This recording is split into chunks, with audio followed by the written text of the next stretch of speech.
Ready to go. Good evening and welcome to Fate of the Dice's Descent into Avernus. Tonight we have Quinny, Shulong, Carissa, and Theo, who wants to go over what happened last time. So I can do that. So last time we were heading out to Candlekeep to find a way to Avernus. We were given a special book to give them to add to their library. We stopped off along the way at an inn called the Friendly Arm Inn. Somebody dodgy showed up in there. We tried to chase him down, didn't succeed, if I remember rightly. He sprouted wings and Yeah. flew off, so it wasn't like we just didn't do a good job. Yeah. He spotted wings and flew off at 60 feet per round. Oh yeah, he did actually At manage night to in the fly off. rain. Yeah. So we decided then that rather than risk the people at this inn, we'd go camping in the woods, which we got away with.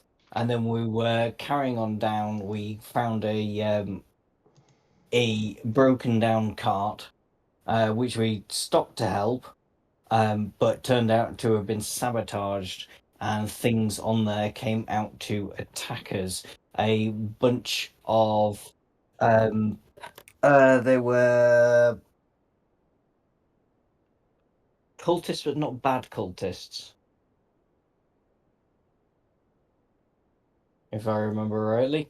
And they were interested in my shield, which apparently has the soul of an archdevil in it. We carried on along to Candlekeep, where we found that the sort of the Chancellor. I did write his name down when you reminded me. Genesee had been murdered, and fingers point to Sylvana, who was his partner and next in line. But we're not convinced. I think that's where we left it. Mm-hmm. Yes. So he'd he'd certainly died in suspicious circumstances with foul play strongly suspected. And you were told that you would be allowed in, but you were warned that travel outward was extremely limited while this was all going on, and extra planar and other forms of teleportation banned by the keep's wards. Nevertheless, you'll be able to get yourself in.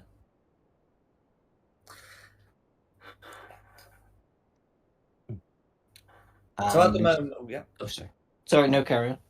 I was just gonna say at the moment you'd be in like the Bailey area.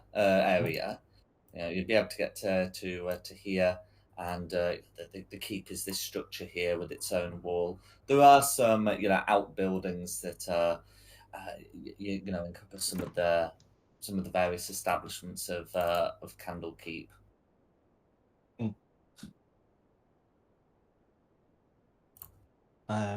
So have we asked for not Sylvia? Sylvia. Have we asked for her yet? Savannah. I thought we had. What was But the I could response be we wrong. got? Yeah, so you'd be told that she'd be in the keep, and it did the guard believed that that she'd be in council with the other great readers. And what time of day is it? I can't remember if we. So it's afternoon, so there's still a few hours left in the day, so it's not evening. But you don't exactly have the full day ahead of you. Should we go and just ask to see her? You could. Yeah.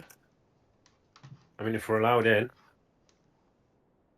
Yeah, but I assume we're allowed into Candlekeep. We're not allowed into this. I assume it's like a conclave, like to choose the new pope.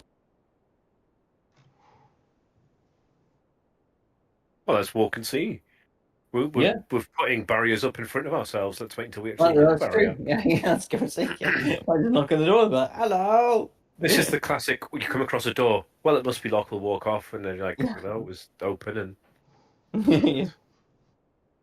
so let's just head towards the keep and see who says no, and if not, look around for any sort of animals like peacocks or cows or anything that we can lie about this time.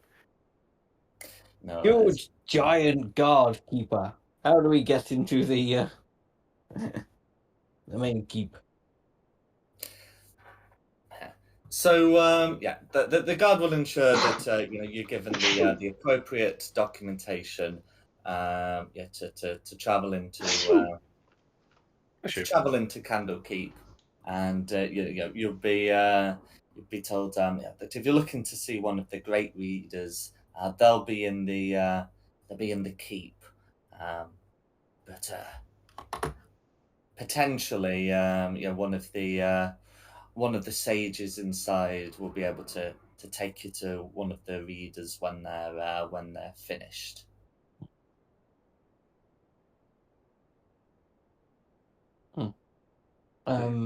I think if we just get one of the readers, and do we be a bit patient? Are we on a time frame?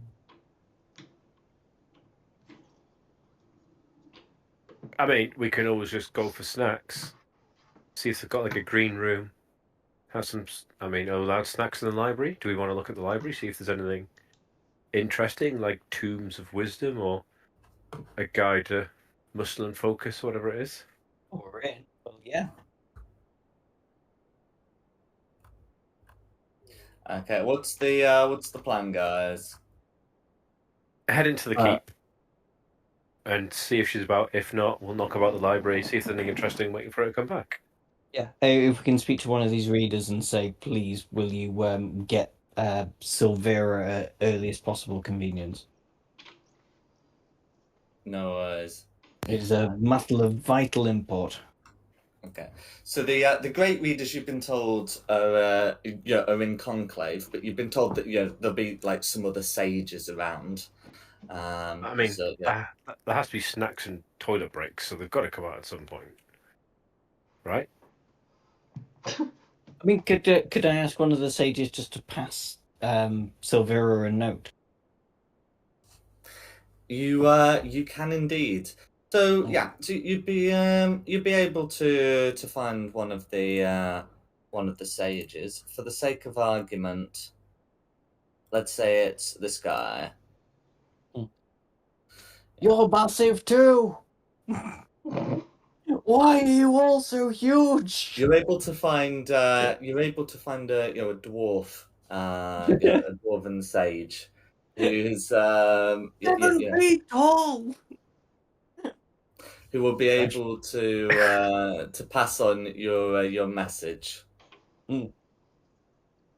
I love that, just completely blanking it, not even acknowledging it. It's just like a child. If I don't interact with him, he won't keep going.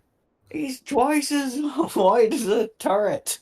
I don't have anything witty to say, other than this is how you see the tokens. Yes, it's fine. Sorry, I'm just being. I thought that was thoroughly witty to just ignore him like a child and just carry on as if he wasn't. I'd ignore him. Okay, cool. So we say thank you. Can we go wait in a library? Do you have guest quarters? Can we get? So the sage would tell you that the House of Rest would be available to those who's got the passes you have here, and there is also sort of like like an eating area known as the Hearth. Can we gain access to a library and just have a little look through the books? Yes, so the sage would also tell you that you'd be able to get into the library as well. So long as you follow the usual rules. No damaging the books, no stealing the books. Watch out for the book that tries to bite you. You're also reminded that this isn't a lending library, and that the books certainly cannot leave Candlekeep. Uh-huh.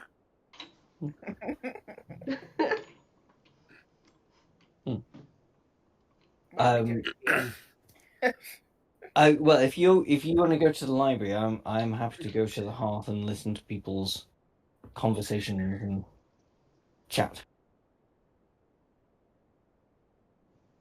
I think this is one of the instances where it's a good idea to split the party.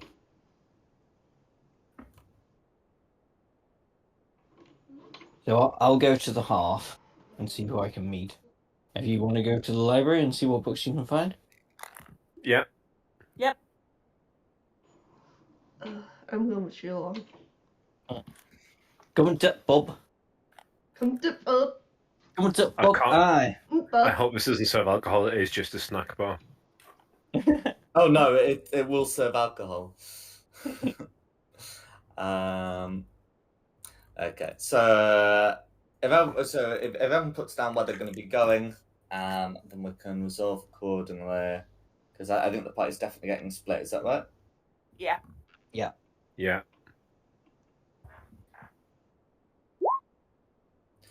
No worries. So Theo's off to the library.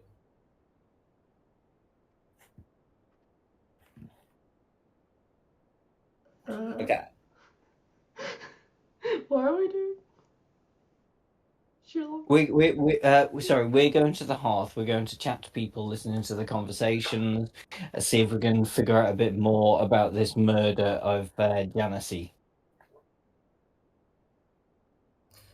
Whilst No me and worries. Theo are going to the library. That's fine.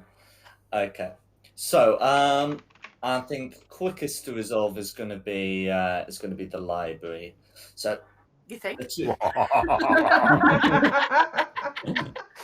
Well, you had to just Okay, say that- you can't find any of the books you want. Oh, right. so the two of you are off to the library. So it's known as the Great Library and consists of a multitude of rooms and structures. There are known to be sort of underground, vaults as well, but this should be thought of as restricted access.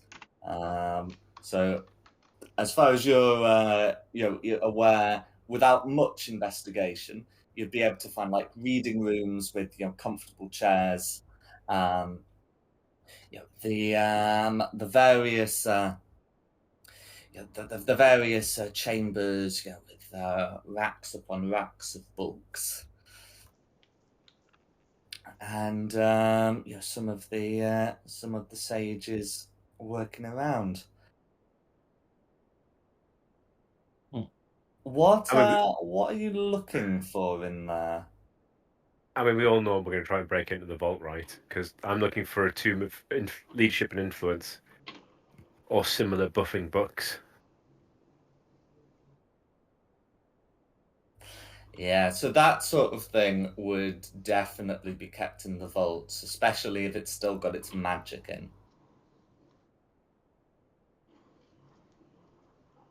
Well, who's got their best Peacock Inspector ID still? The troll. Want to see if they spread through the sewers to the keep. Okay, what's the plan, two of you? Recce the entrance in, see how many guards there are, see what else we can... See if it's possible, because it's like 30 guards. I don't think we're bluffing our way through all that. Well, If I there's, like- generally actually want to go look for books. Well, you can look for your books. I'm going to try and Yeah, get a good one. Is that for an actual reason to actually get into the vault? Yeah, I am looking for a book. I'm looking for a tomb of influence and leadership and influence. Okay. No So- worries. Okay, so Theo's having a look for vaults, and Yep. Quinny's having a look for books. What books are Quinny looking? What books is Quinny looking for? Anything on engineering and magical history, or magical theory. No worries. Is there a particular goal? Just so I know sort of what information to supply.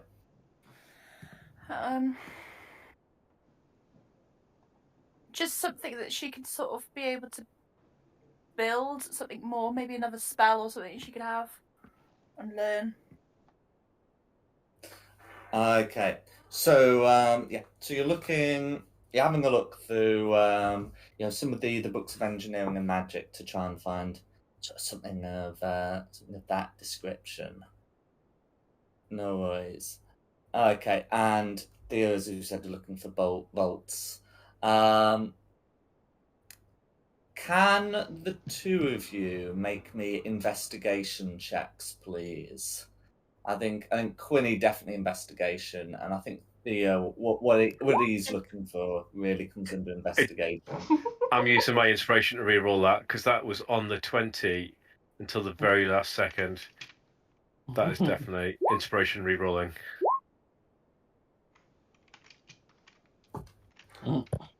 No worries. Okay. So with Quinny's investigation check, so yeah, she's able to to have a look around the library for these sorts of books. She is able to find some books on engineering and the like, but there's not. She's not able to find anything that would pertain to sort of like the casting of spells in particular. She's certainly able to find some material on the subject, of engineering, of crafting, of construction, but not about the process of using magic to speed it up. So you're able to find something that's relevant, but not sufficiently to secure your goal. As for Thea, with a 15, that's a reasonably good investigation check. So having searched through the whole library, he's not able to find any indication of the vaults. There's not like a grand staircase that says keep out with some guards beside. And he's pretty confident that he's had like a look around all sort of the basic areas. If the vaults are here, and Candlekeep's certainly rumoured to have them, then they must be very well hidden indeed. Fine. Is there a book along the lines of how to influence people and make friends? There may well be, but that's not what you were looking for. So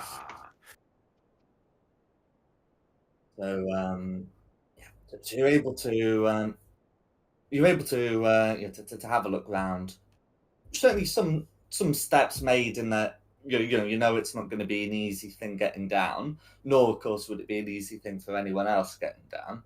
And Quinn is able to find some basic matter on her subject. As for Carissa and Shulong, you guys are heading to the hearth to try and talk with some of the sages there. Is that right? We be, yes. Yeah. Yeah. So your gift of the book, entitles you to not only spend some time, resting up, but would also entitle you to suitable refreshment. Mm. So you'll be you won't have any trouble. Free drinks for a book. Can I interest you in some orc pornography for another beer? Sorry, erotica. It's not pornography, it's erotica. It's written. Whatever you have to say to keep this stream getting banned. You'd be able to settle down. Anyway, so what would you who are you looking speak? Well, sorry, what are you looking to sort of find out here?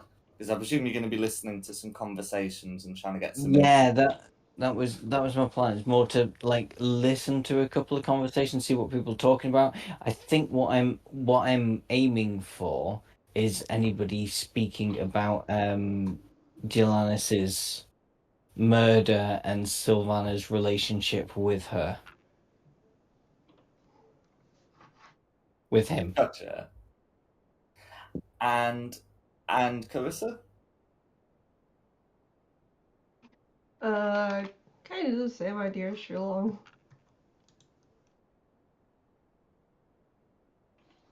No worries. Okay.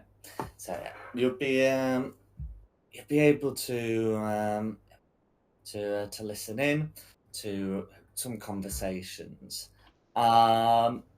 You can hear some people are talking about the succession, because if Genesee has a successor named, they become the new keeper of tomes. Otherwise, the great readers vote on the next keeper of tomes, typically among themselves. Is the first thing you're able to learn. Additionally, you can also overhear the bartender, telling telling a story of how he kicked one of the great readers out this morning. Warning a patron not to get too drunk. He says, I had to kick Daryl out this morning. The great reader was so drunk he nearly forgot the book he'd been clutching all night. And they have a bit of a laugh. Okay. Carissa, do you want to do anything? How about we got a drink? Yeah. Absolutely.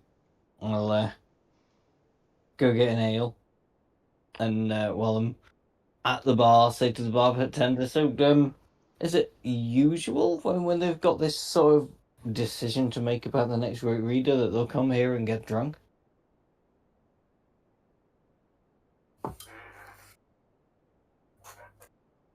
Well, that's the thing. The keeper was only found dead this morning.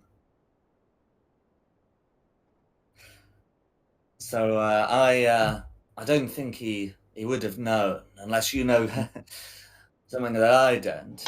But no, he comes down sometime before midnight with this with his book, and he just keeps drinking. Not too unusual for Daryl, but awfully late to start, I thought. Sorry, sir, could you remember the name of the book that he was reading? He says, I didn't see the name. It was a fancy thing, bound in teal green leather. What looked like a donkey engraved in gold leaf on the covers. Very fancy it was. I don't know what he was doing with it here. He it sort of gestures around, and it's a nice enough place, but you still don't want to be taking a book anywhere with this liquid and drunk people. And have you met this great reader before? Is this out of character for him? Does he often come here and get drunk? Oh, he does, but not so late. Although I think he'd between you and me, I think he might have started a bit earlier. He had this red stain on his wrist. I think he'd had a bit of wine before coming. Definitely a wine stain. He shrugs. Oh, it's a crimson stain. Yeah, that's probably why. And I didn't see any mark on him suggesting he had a cut.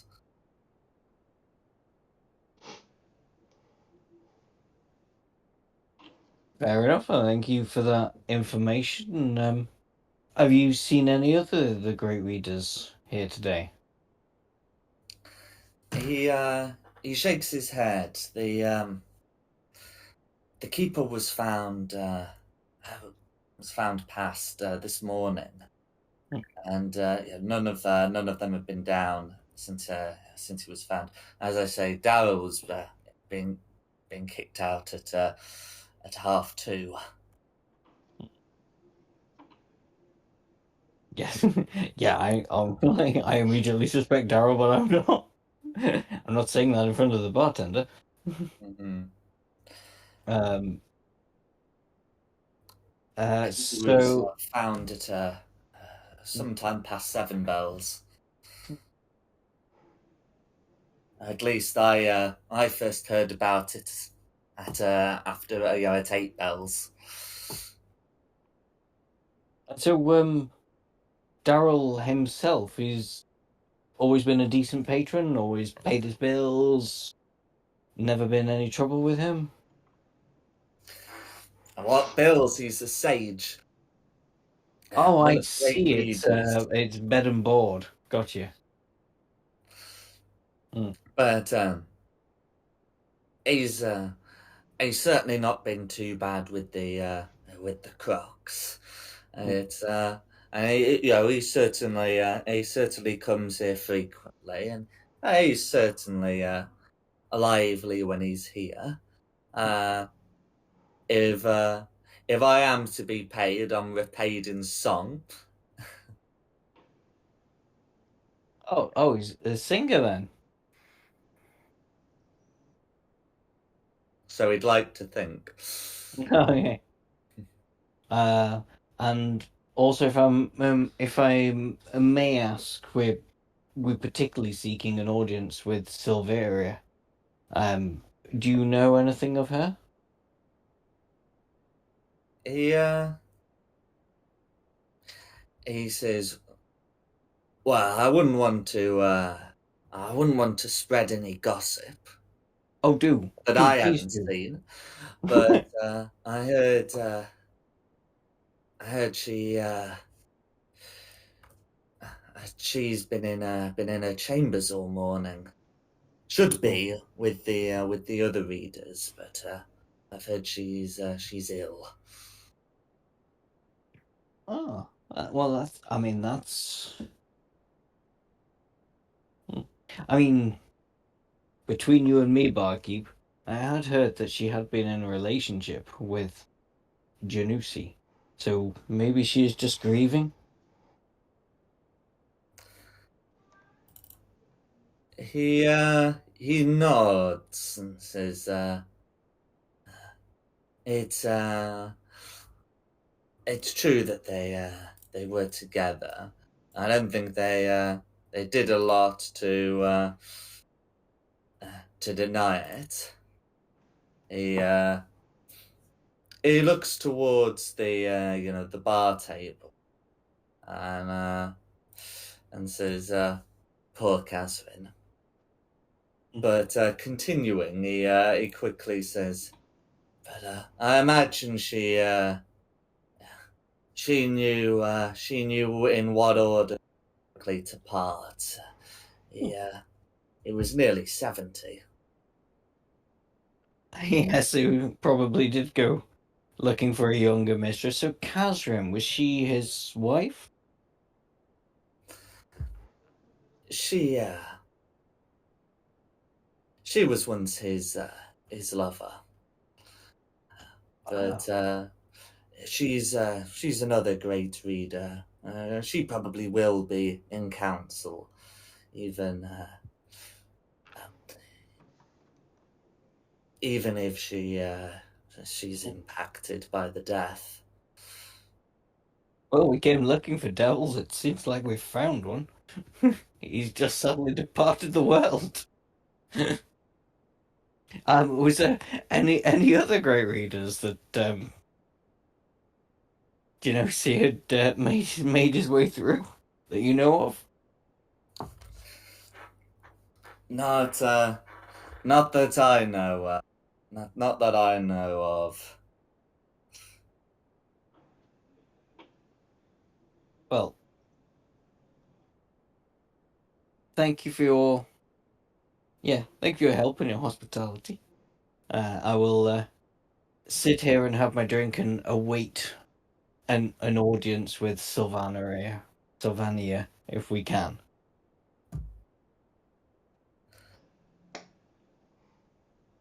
Okay, Let's meet Carissa. yeah. Sorry, what was the question?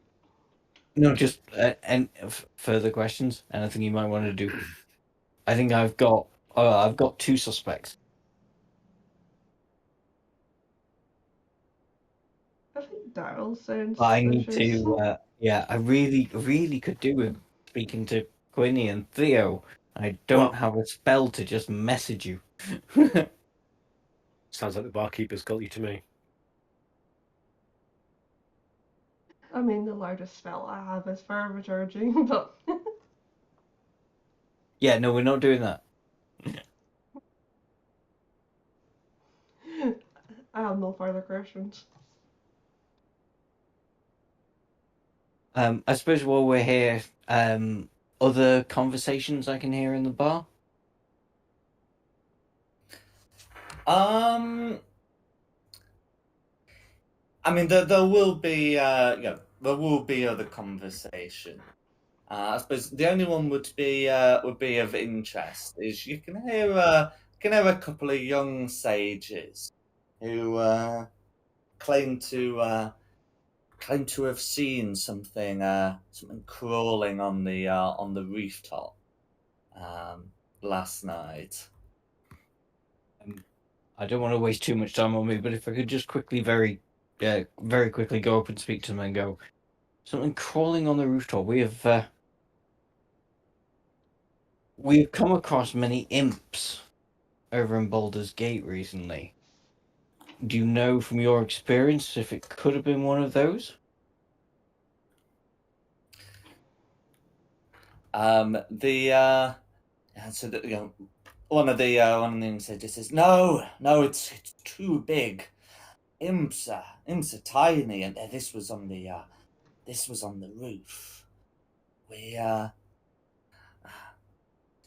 I tell you, it's the beast of Candlekeep. Was it a Tarax?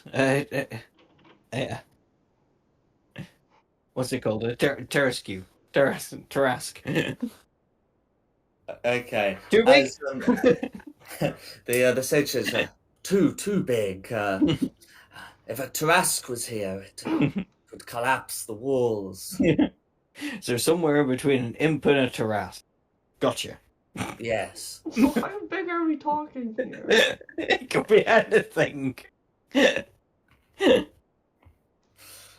Okay. They'll say it could be an invisible dude. It could be an amethyst dragon. Could you let the DM speak? Sorry. It was large. It was large. That the size of a giant spider. I could see it crawling about the walls. Was it a giant spider? No, it looked almost human. What did Oh, those no. footsteps sound like?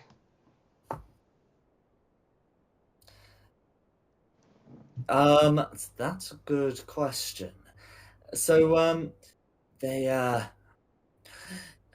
sounded like like drums as it slammed into the wall with its feet, and it had a tail.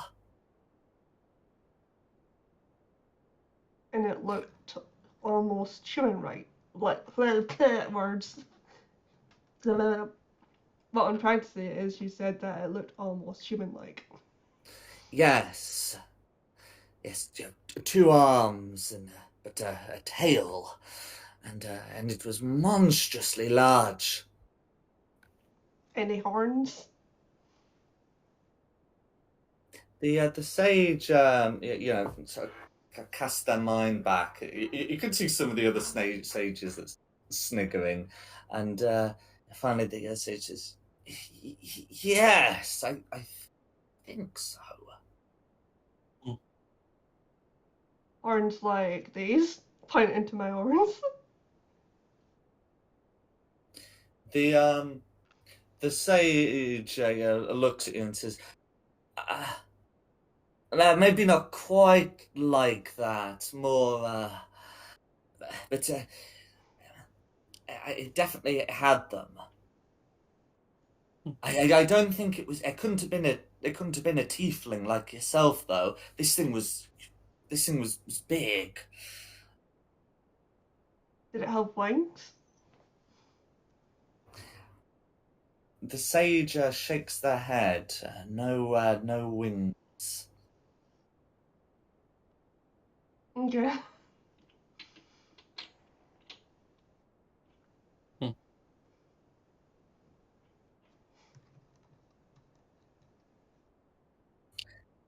Is there anything else you would like to ask this sage? So, gun is almost human-like, has a tail, horns, but not like mine, and quite big. Mm-hmm. Yeah, and they saw it at night, so they've only got sort of like rough idea of the shape. And it was clambering about the roof. Was the footsteps like pretty loud, or? I mean, the footsteps would be, would be loud. But that they it would still be like a shoeless creature. There wouldn't be like the sound of leather on stone, or I don't know, metal sabatons on stone. Would be, I think, a better way of describing it than the volume. So would there be some sort of role I could use to like try and piece this information together? Yeah. So if you ooh. Okay, if you make a religion check, because you're trying to establish its similarity to a tiefling.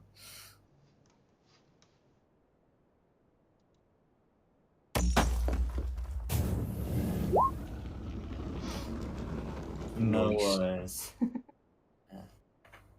So having having a think, when it comes to sort of human-shaped creatures, the description of like a creature that's sort of roughly, I say human. I think anthropoid. Anthropoid would be like slightly more appropriate. Given that given its large size, um, the description like seems to partially match a tiefling, but the size is wrong, and he says the horns are different. A lot of There are some, plenty of large devils with horns, but those tend to have wings. So you can be confident, especially with the 21, that this thing's not like some devil prowling around. As for demons, it's unusual for them to have shapes that you'd refer to as human like. Especially like the large ones, they tend to quite distinct sort of either bestial or otherwise abyssal forms. So it's one of these confusing things where they do seem to be talking about something that looks like a tiefling but is too big, but doesn't seem to match devils, demons, or even Yugoloths.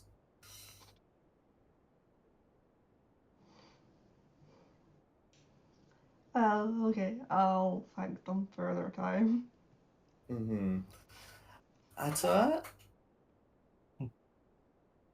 right. Just one little thing. Can I ask someone if there is a magic shop around? Not a shop that is magic, but a shop that I can buy magic items from. Because I've just realised we really need an item. So what would you be looking to purchase? Sending stones. Because we do this often. You guys are in the library, we're in the bar. Because I know a description of a book, and it would be really useful to send Theo or Ray the Quinny. yeah, Quinny, sorry, Quinny, forgot your character's name for a second. Thanks. Like the description of the book that I want you to try and find in the library. Yeah, we can't help you with that. No, you can't, because you have no idea. It's just we're going to get back together and we're like, do you fancy go back to the library?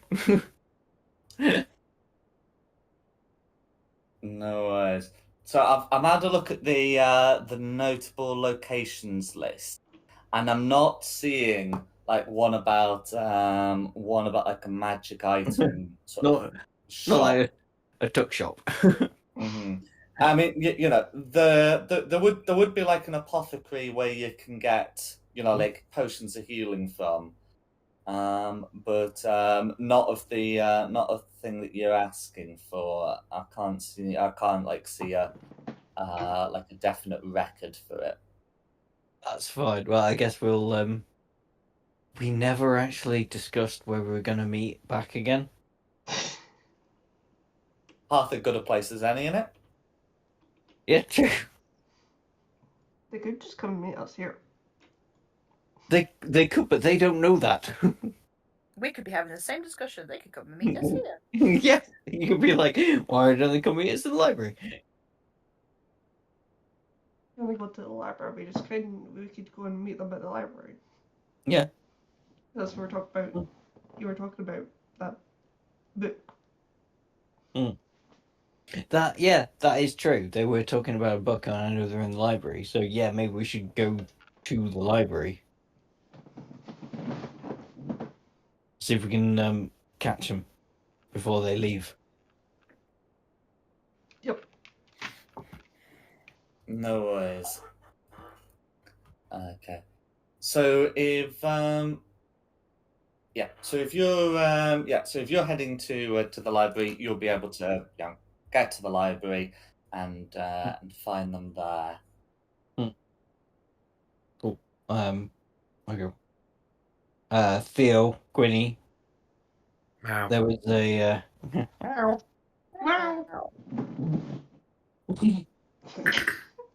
we learned a little bit of information in the hearth. There was a gentleman called Darrell that showed up very drunk, holding a fancy book. It was pale green with a teal leather cover. Of a what leather cover? Teal. Teal. I think that's what Jack said, didn't he? I definitely said. I thought it said green. Let's have a look. I've got teal written down as well. Like, it might be teal green.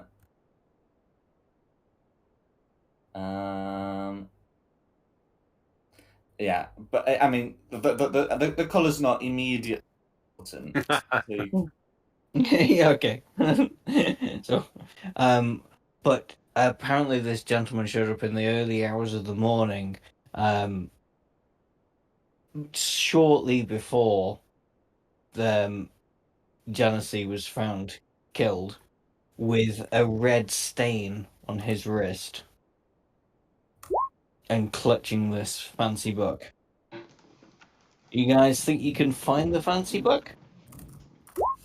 No, I'm not gonna lie. I've been here for a couple of hours. I can't find what I'm looking for, let alone anything else. Yeah, but you didn't specifically know you were looking for this thing. Why don't we just ask the librarian? Presumably, there's Probably off eating a banana somewhere. I like a banana. Banana. Do you? Hey. I could give it a go for looking for the book, and if I can't find it, then we'll go find a librarian. Because it's better for us to have a look for it than rather than giving a reason to why we need the book. It was recommended to us.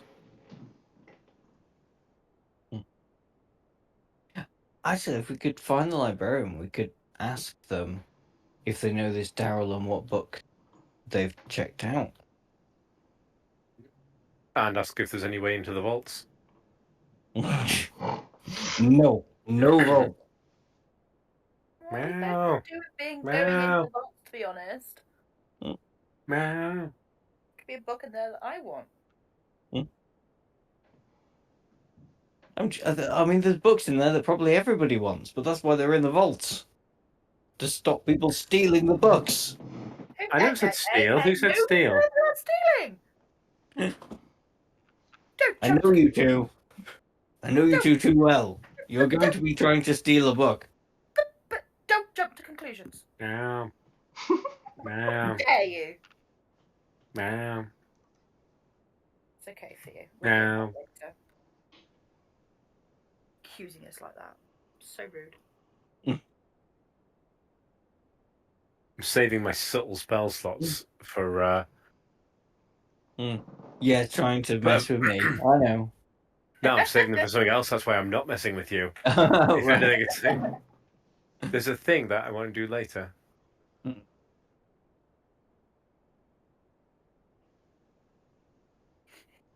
Are we So going to go did and you grab the speak to librarian? Or am I having a look first? Well, I'm going to look for a librarian while you're looking for the book. Because I can always ask them about the vaults, regardless. Okay. It's a Jack outage, and he's just. No. I've been It's like- waiting for a confirmed plan. I hear two of you having confirmed plans. Well, someone's looking for a librarian and someone's looking for a book, but that still leaves two left. Well, we had our kind of moment in the hearth, so I guess I'll just pass the information on Sit into to anything. yeah. I'll have a look for more dirty books. Come on, it's a and big Carissa? library. Schmutty books.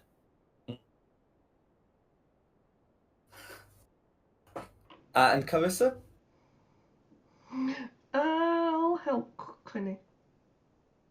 No worries. Okay.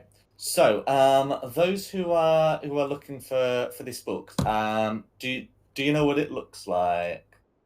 I've had the description from Shulong. Yeah. So, So the description of it was a teal green. It was teal green. It was both. Book with like a donkey on it in gold. Okay. Do you want me to roll investigation then? I would like you both to roll investigation, unless Carissa's taken the help action, in which case you're rolling with advantage. Did say I'll give help. the help action. No worries. Are you proficient in investigation? Yes, I am. No. It's Carissa. Oh, I'm not. Oh. So shall we do it the other way around? Or shall we just both roll? Yeah. So the 2024 rules ask for proficiency, but you can make a second check. You can always make a second check. No problem there. Oh, just before they go off, because I'm not really doing anything, can I cast guidance on Quinny for investigation check? It's going to take longer than a minute. Ah, yeah. Can I keep casting it on her? Cantrip. No. Can I follow just guidance. But eventually that's going to annoy someone, probably Quinny. Yeah, that's fine. Yeah. So, well, I mean, the idea is you'd be like repeatedly taking the search action, which would prevent you from guidancing because it would get in the way. Okay. But yeah, so yeah, if you two make the checks. You can have my guidance. Or not. I think you need it. That's a good roll. 21. But it could be better. It could be better with guidance. I'll cast guidance. It's going to take you more than a minute to find this sort of thing. So enhance ability works, guidance doesn't. But anyway, and then Carissa's making one as well, I believe. Uh,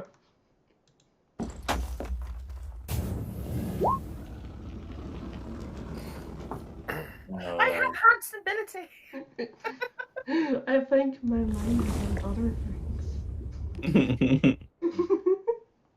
So anyways, so Clarissa is unable to find this book, and Quinny having a look around, is able to do like a proper good search for for teal green books, looking for something looking fancy, but is not able to find anything that looks like it, suggesting that this book was a unique book, and that if you do find a copy, the copy will be one and the same. Like Quinny's like adamant that she's searched all the searched all the shelves, and that there's nothing else that could be that book in here, and suggesting that it's a unique book. Could it be in the vault then? I think it's more that Daryl has it and he's not returned it. Rude. Daryl. Yeah. So I mean, this is a book that was seen on Daryl's person, and you've established that it that it hasn't been returned to the library since he was seen with it, unless it was immediately taken out again, and that it's like a unique book, that it's it's not one that the library has like half a dozen copies of, and would frankly appreciate it if one was stolen. So that's what you're able to determine with that. Then the next quickest to resolve is going to be, I think, Shulong. You're just looking for. I just did a lot before, so I just want to not do a lot this time. If needs be, I will go and help Theo with the librarian, but I don't think I'll need to. Okay, no worries. Okay, then it'd be Theo. So Theo's looking for a librarian, and would be able to to find someone who looks to be master of the library. Ook. Cool. I'll ask them for 2 points. I'll go first of all, like, excuse me, old boy. I'm sure I can count on your discretion at the moment, but I'm on a special mission. I can't tell you what about, but I need to find the entrance to the vaults. I've got a bit turned around here from the directions I was given a few days ago. Could you point me towards the entrance, and I've got everything sorted from there? The librarian will look at you and say, "No one's getting into the vaults without permission from one of the great readers, in conjunction with permission from the Keeper of Tomes." Don't worry, I'm sorted on that front. I just need to be reminded where the entrance is. I thought you were asking about the book. In a minute. Personal errands first. Okay. The librarian will tell you, "Well, if you need to know where the entrance is, I can't help you there. I don't know where they are." Trust me, you've been more help than you can think. And I thought also there's a big fat green thing down there. No, in fact, you're not looking for it, are you? There's a couple of fine people down that aisle there looking for a particular book. They may be interested in getting your help.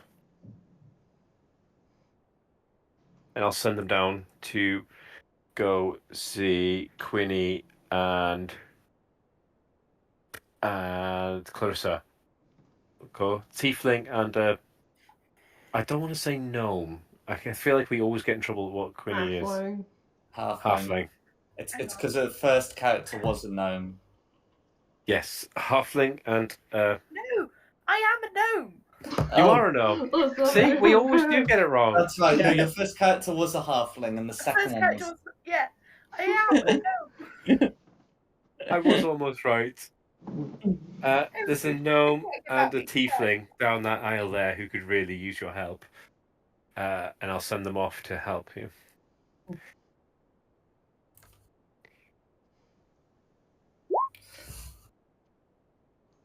Okay.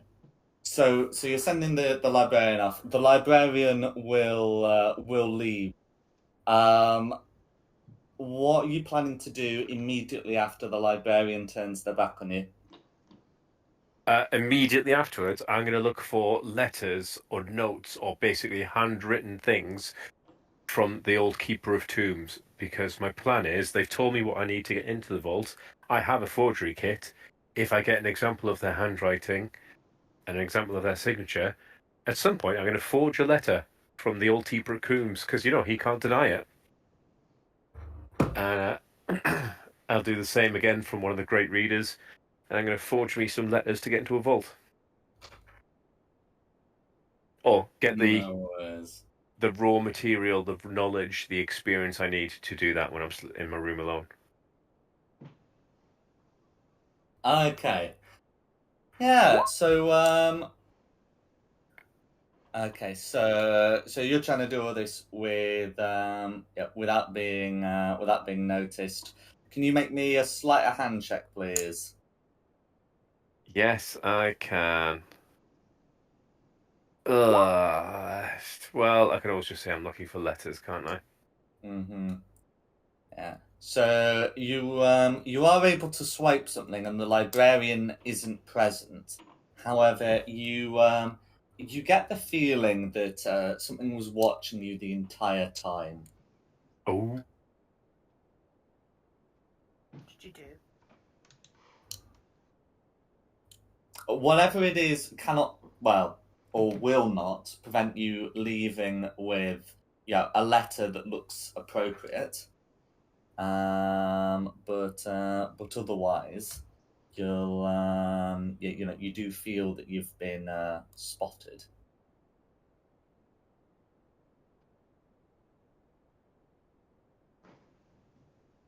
Okay. As for actually, is there anything else you want to do? Otherwise, I'll move on to the three who are having a librarian sent their way. no, I think that librarian was more helpful than they realised. Mm-hmm.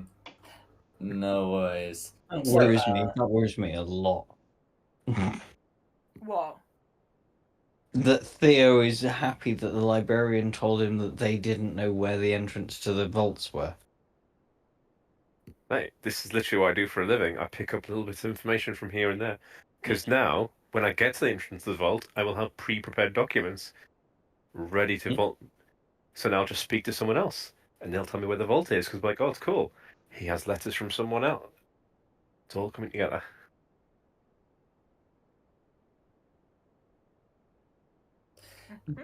no worries. So, yeah. So you'll be So you'll be ending off with that, and then we've got you three with the librarian. So librarian's going to come over and ask about this book you're looking for.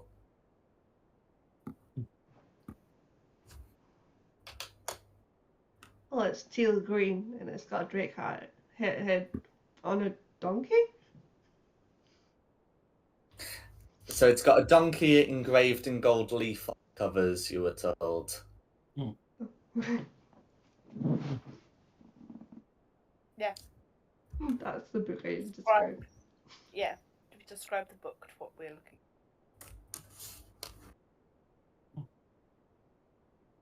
Okay. So,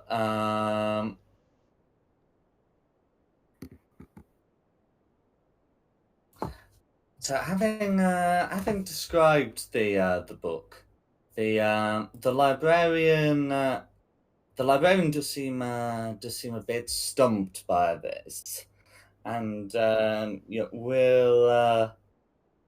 we'll return to to a desk, where Theo's probably wandering off with one or more letters, and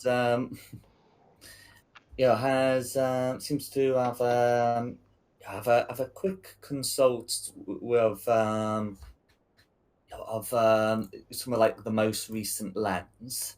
Then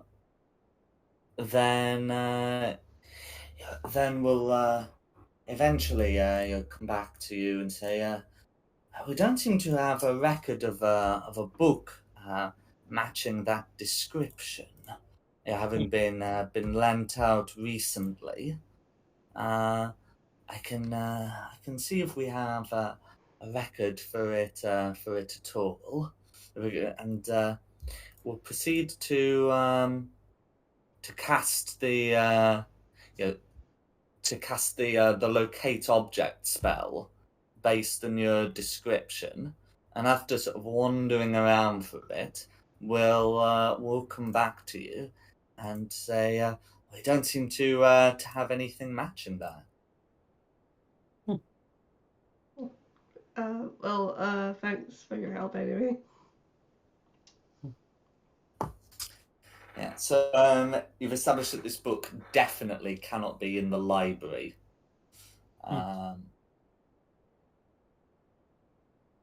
Is there anything else you want to do in here?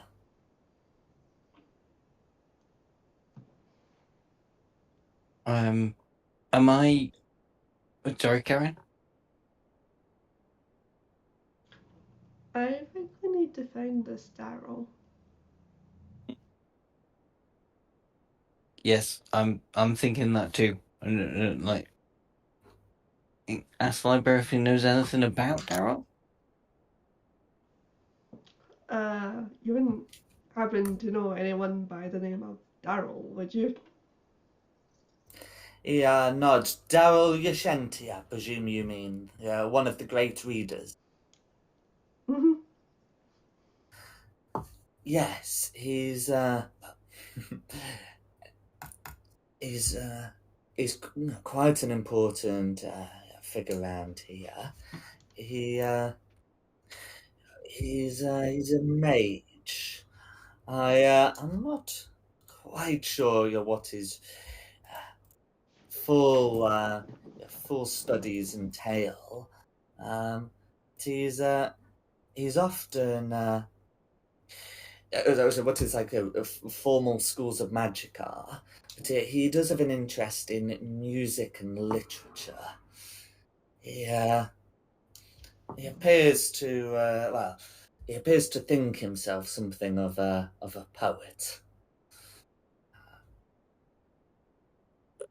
If you're looking for him, if you spend any decent time in the hearth on an evening, he should find you.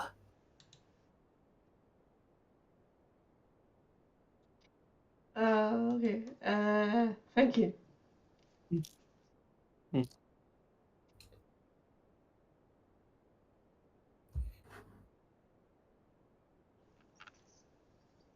Also, do you know anything about Catherine? So I'm still looking at dirty books, but I'm... About Catherine. Catherine. Okay. Just leaning over the shelf. Catherine! What about her? Okay. Yeah. So you've been so you've been told that that she was Genesee's former lover, and the librarian will but for sure will tell you that. But yeah, we'll of course add in some more pertinent details as well. So we'll tell you that she studies the natural world and celestial navigation. at the moment, the nights are drawing in and getting cold. So she'll be doing what she can before the winter arrives, and her studies become less pleasant. I imagine she'll be distraught at the keeper's death. He may have spurned her, but well, I think it's known that she still cared for him.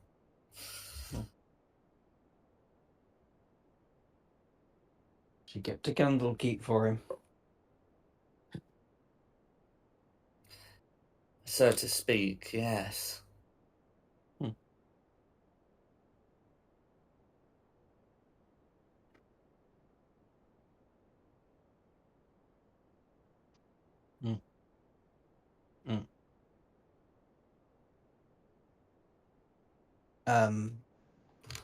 Sorry, saying to Quinny and Carissa, have we got, like, has maybe our note not got through to Sylvania yet? Or do we need to, should we find a Daryl and then go? Maybe we should find a Daryl. Hmm.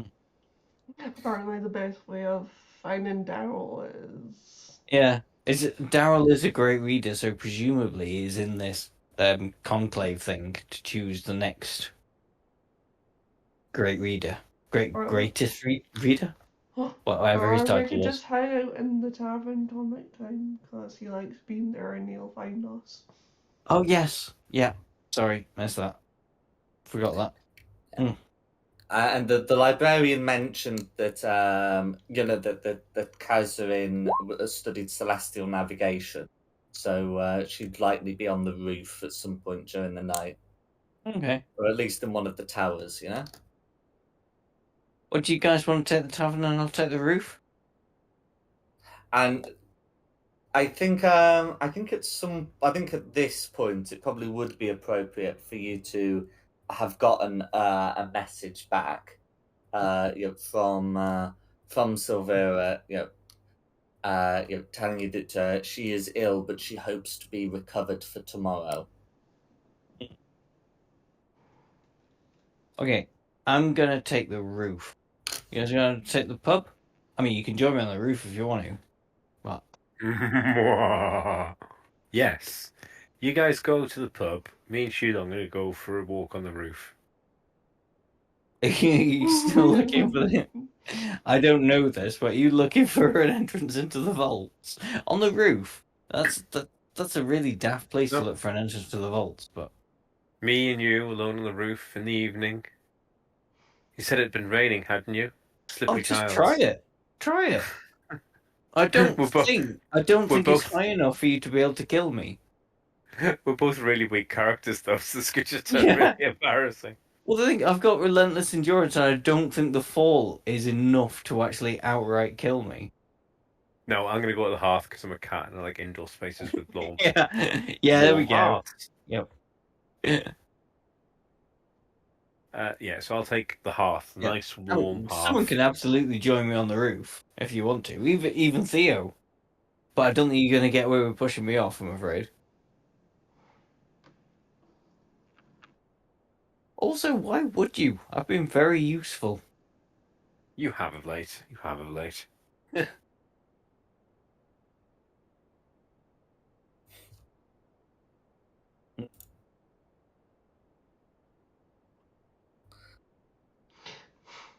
It's so hard to tell when we've got a Jack outage or if he's just thinking.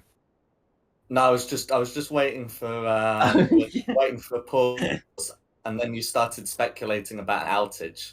Okay, so right, so the situation is it three of you are going to the hearth, and one of you are going to have a look for for Kazrin doing her navigation or doing her studies. Yeah, I'm definitely going to the roof to look for Karen. Catherine. No worries. I'll take the And pub. Yeah. no worries. Okay, so we'll have I think we'll cover the hearth first, and then return to the roof. Because that does seems a sensible way of doing it. So in the tavern, you're able to rest up. I think you got most of the gossip, so we're not going to do a repeat of that. And as you're settling down, you can indeed, after a time, see someone enter that it looks to be of some import. I'm gonna copy their token onto the map so you can all see it.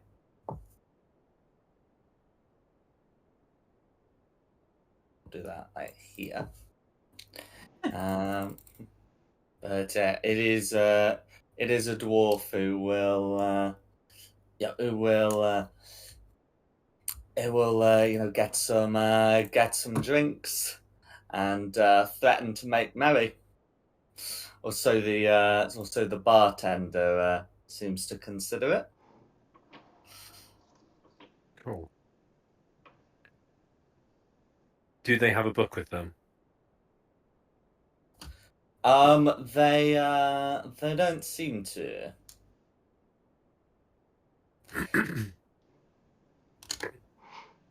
Did you guys get a description of Daryl? Oh no, we didn't. Sorry.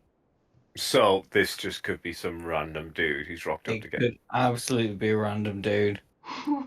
Well, some people do approach him, and very shortly afterwards, you can all hear a great yell and say, "For anyone else who wants to know, we haven't decided who the next keeper is. Do not ask me." And we'll see to drink up. This does seem to put off a lot some of those around him. Can I see if they have any scarlet stains on that? Was it their wrist, the wrist of their cloak, or the wrist of their skin? It's to the skin, as far as I understood it. Yeah. So you're able to have a look. Now, it should be noted that this was a description of him at 2:30 in the morning. It will have been like the full day, and he would have had time to change in the morning. Yet, nevertheless, he still has that stain. Excellent. So this is the person we want. So I'll turn to Clarissa and I'll go, how are we going to do this?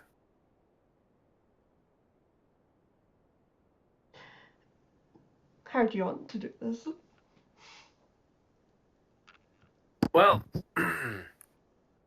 I want to ply him with drinks till he steps out of his little boy's room. Then we can drag him off and ask him some questions.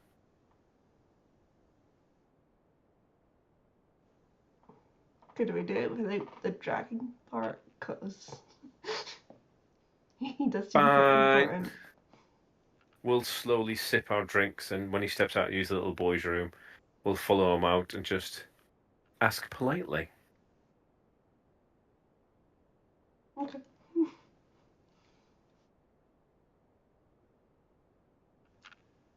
So there you go. We'll do it politely. There's nothing that makes someone feel more uncomfortable than you've just started going, and two people standing very close behind you and asking questions. Kind of want to answer them and get away.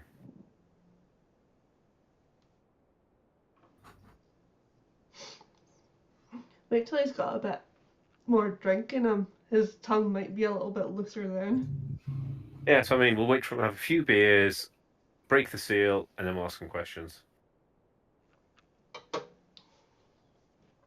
No worries. So after after a time, and as as he's finished some of the some conversations with the with the other people, those who weren't asking about who the next keeper of tomes was going to be, or possibly those who did just have a go asking anyway. You're you find you're at a point where you reckon it'd be worthwhile speaking to him. I still think we should wait until we're somewhere private, like the restroom. Okay, so is the plan for all three of you, including the two women, to ambush him in the gen? I can't go into the boys' bathroom. I thought Quinny went to the roof with Shulong. No, well, I'm not sure Quinny said anything. If she wants to come to the roof, she's more than welcome, but... I wasn't here. Okay, where would you like to go? Do you want to go to the hearth for Daryl, or the rooftop for me for Catherine? Catherine. I'll come to the rooftop with you. Hey! Mix the teams up. Yeah. Shake it up a bit. So do you want to stand guard outside then, Clarissa? Or should we wait for him to come out and then just walk him into the corridor? Oh, that's what we can do. We wait for him to step outside and go, fancy a smoke, and then just forcibly walk him outside.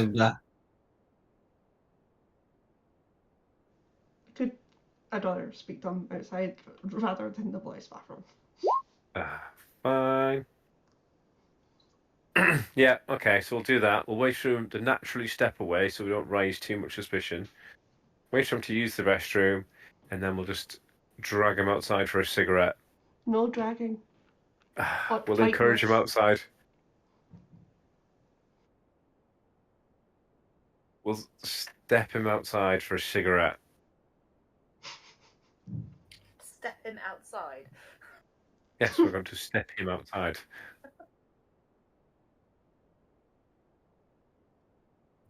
Okay. I'm not necessarily convinced about the whole, cigarettes being a thing, but a pipe pipes would be. Pipe. A smoke then. We'll ask him for a smoke. Mm-hmm. Yeah. So, okay.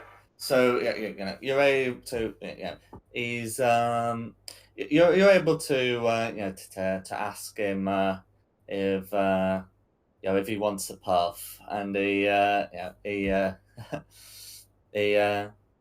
says, I assure you, whatever you got, it's not going to be as good as the beer here. But you wanna drink outside? Tell you what, let me get them for you. If you follow my friend here, she'll show you a nice little spot we found.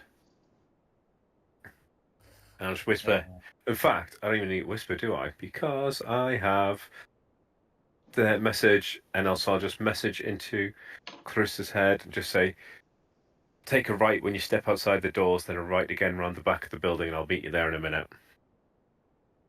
Okay. And I'll go get a couple of beers with 3 beers with 3 chasers. But 2 of the chasers will be water, and only 1 will be some sort of strong spirit for him. No worries. So you're able to get the drinks, and you're able to get him round. He doesn't seem too put off by the idea of you're drinking outside, or even in a somewhat private place. Yeah, when Clarissa sort of leads him to, he'll give a knowing look as as she takes him round. All right, then we found what he likes. So I come out, I give me and Clarissa the water, him the schnapps or gin or whatever it is. One more for the road, and then we sip our beers and we ask him some poignant questions. First of all, do you know who we are? He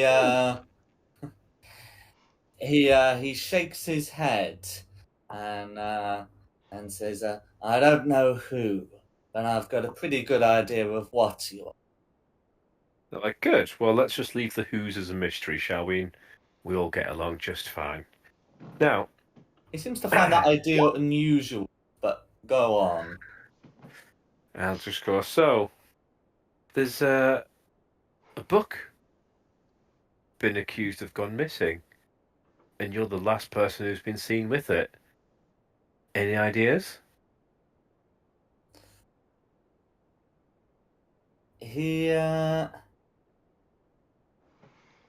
somewhat he seems to pale at that and says, "Oh, gone missing?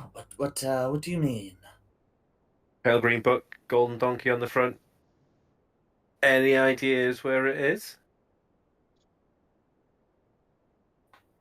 He his eyes, glint with recognition, and he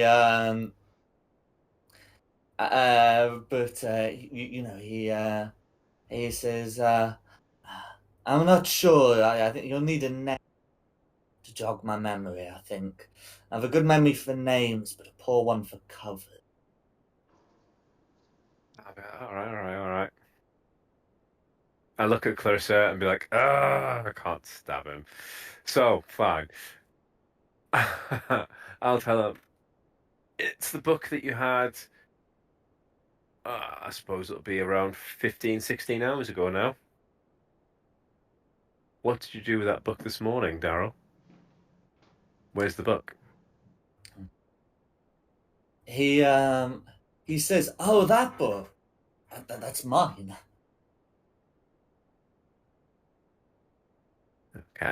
Okay. Are you allowed your private books in Candlekeep? Do they not all belong to the keep? If I buy a book from outside and bring it to my personal quarters, that's my book. Well, it's funny because all books that the library don't have a copy of, I believe, belong to the library, do they not, when you bring it in? Only if you gift it to them for permission to stay. Oh. And what was the name of this It book? should be known that that Shulong will still have like his erotica if you were only asked for like the one book to cover your stay.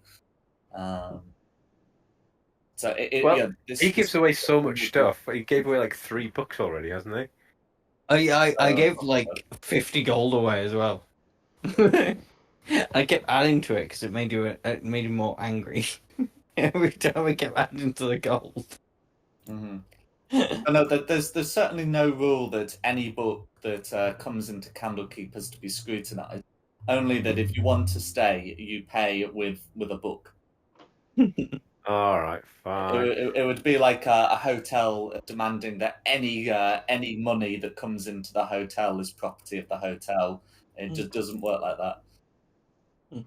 Okay, then I'll change tack. What was the name of that book this morning? Are you asking me or are you asking him? I'm asking him. I'm asking Daryl. But Daryl, so what's the name of that book? He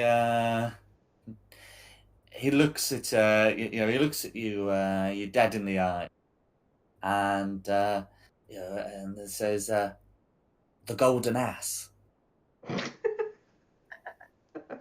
And what's the book about, Daryl? A golden ass. It's about a sea voyage. You've never heard of the Golden Ass? Do enlighten me.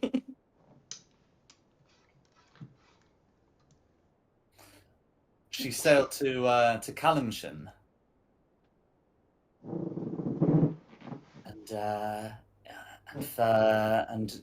to the east beyond.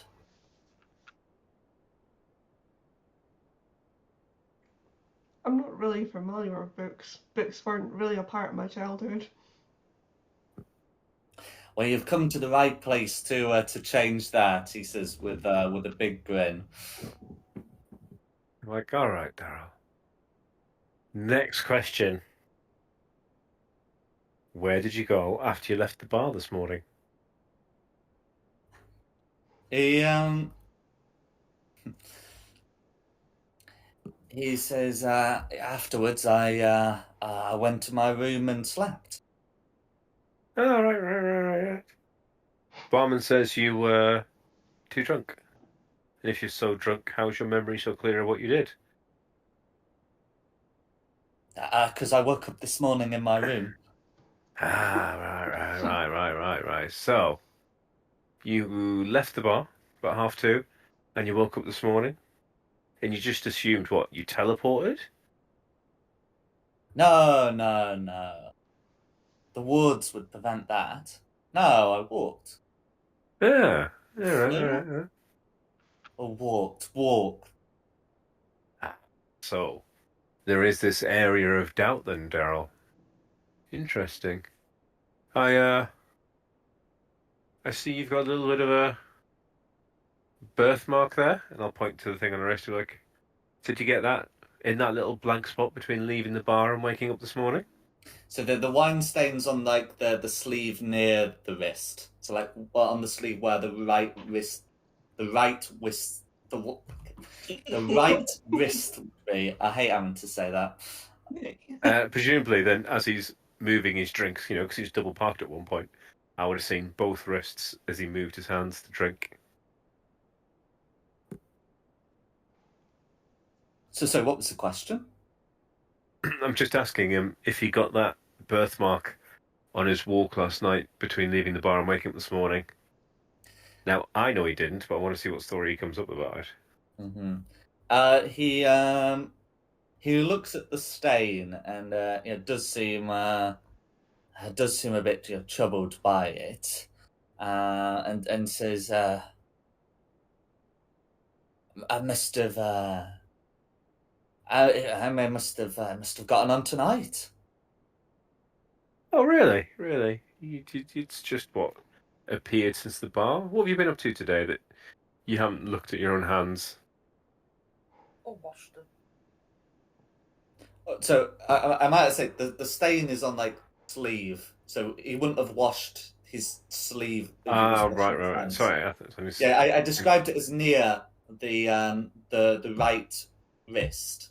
It's cuff more than because but it's not like on his hands. It's on his sleeve, on his clothing, just near that particular part of his body.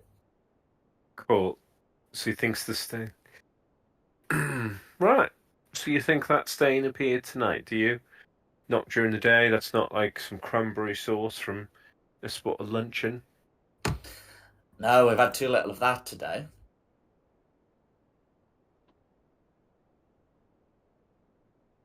Okay. And just as the DM said earlier that he had that last night in the bar, didn't he? That you were told about it this morning. Told about it this morning that he was seen leaving the bar, but he had a stain on it this morning. He had the stain last night. The guy was found dead at about 7:30. This guy showed up at the bar at 2:30 with a stain on his wrist. Mm-hmm.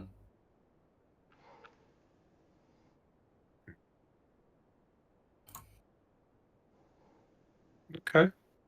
He says, you don't mind if I have a little sniff for that, try and work out what it is?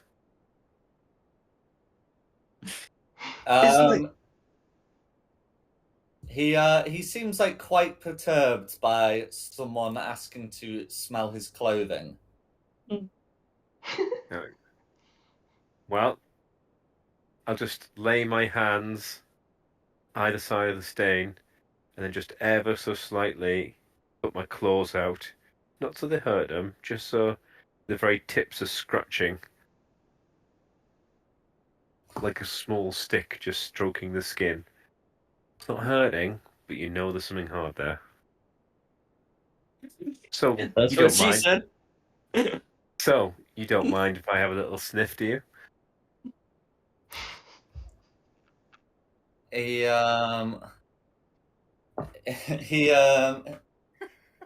he demands that you get your hands off him. Sorry, what was the response? If I get the hands off him. It makes me think of that scene in Fear and Loathing in Las Vegas where he's licking the acid off the guy's sleeve. Yeah, like I must say, if you just wanted to do it like without permission, it would be a fairly straightforward lean-in job. This is getting weird. Yeah, so all he has to do is say yes, and I'll let him go. I mean, he's told you to unhand. I was just say, well, just let me have a little sniff, and I'll let you go. You can go back to the bar. Okay, he is gonna give up. You know, hold out his sleeve, and then afterwards he is gonna walk up in disgust. I hope there was nothing Carissa wanted to say to him. No. Sorry, maybe. What's the thing at the bar? Call for Chloe, call for Claire, something like that. Yeah. I think Angel Ask shots the other one. there's one in our Yeah. local. Yeah. Well, he's the pervert who came out here expecting something else. Is he? Yeah. So I'll try and work out what it smells like if I can work out anything from there. Maybe give it a little lick while my face is so close. What is happening right now? I don't know. He's licking a guy's sleeve.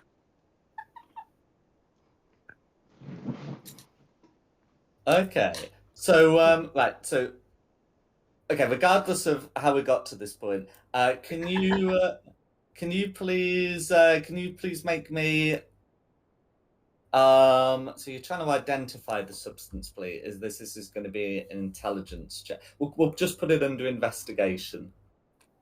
Okay. This is where I roll really bad. Guidance. And it'll all be worth it. I heard a guidance. I had a guidance. I mean, I suppose the advantage of, you know, like announcing it for so long is Carissa's got no reason to be taken aback specifically by the fact that a check is needed. So that guidance will be honoured. So that's going to be a 14. Judging from the smell, that's blood. Oh, That's not wine. That's blood. cool. I'll message that directly into Clarissa's head and be like, enjoy your evening. We might see you again later. I had a pleasant time.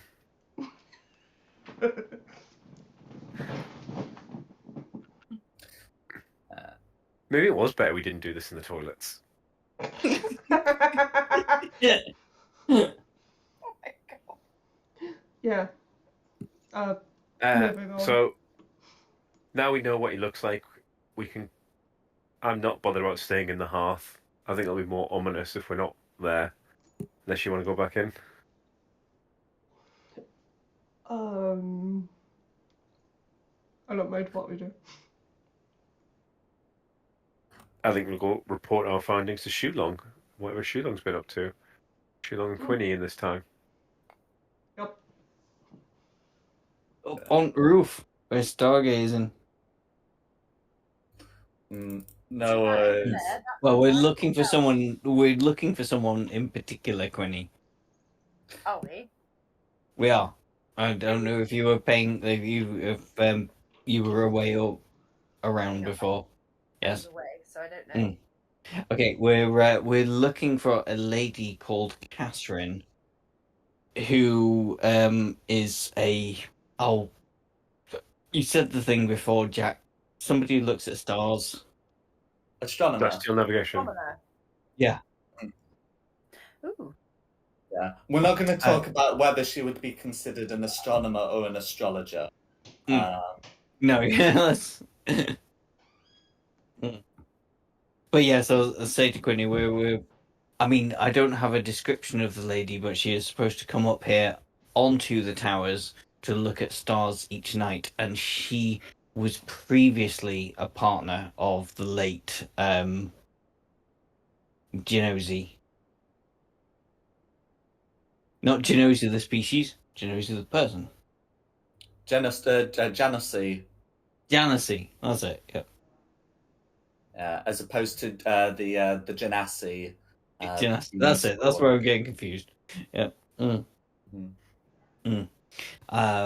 But yes, so it looks like Janusy was a little bit of a dog. DAWG.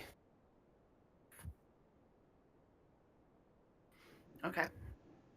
But yes, you may be able to fill us in with a bit more information. No worries.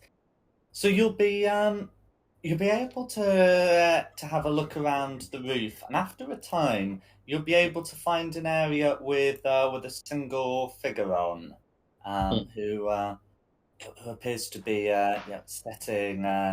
setting up a telescope, and carrying like a hand-mounted eyeglass. I'm gonna put you on a map I've got for this, which is something that should not be viewed as suspicious in any way. So we have a map now. Oh no! No, this is bad. This is a combo map. Oh no!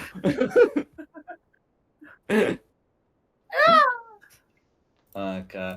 So can you sort of see whereabouts Catherine is? There. Yeah. That's fine. Betty's trying to get to it. I will approach and clear my throat. You know, so she doesn't get startled.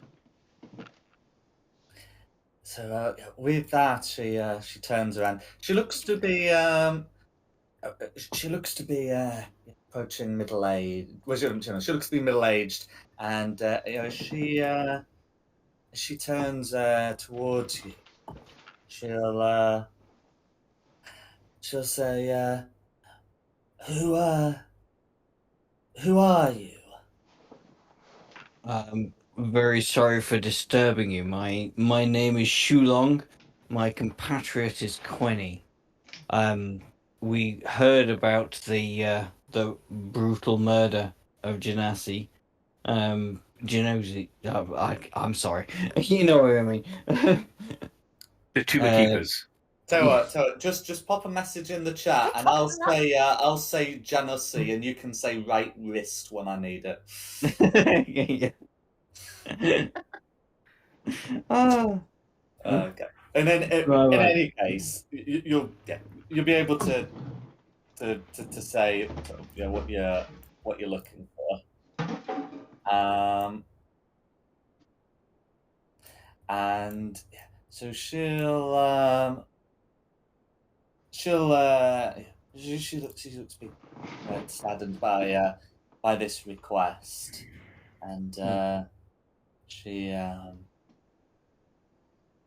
says he was a good man. It's I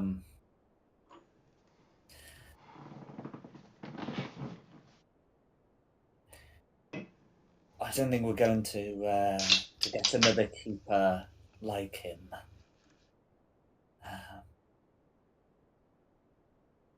He always supported my research. I am What kind of do you interested. want to Sorry. know? I'm interested in the stars. What in particular is your research?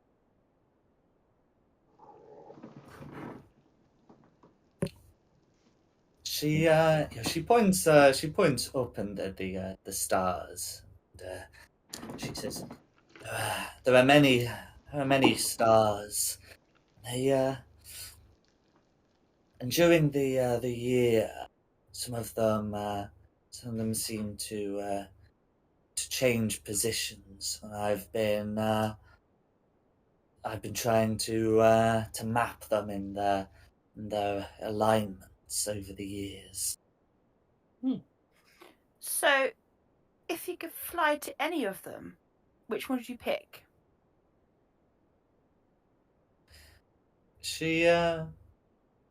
She says that's a good question. Unfortunately, whilst I have used the fly spell to gain greater altitudes, the higher you go, though you are closer to the sun, the colder it gets. Hypothetically, Yeah, though, it which one gets would you go thinner. to?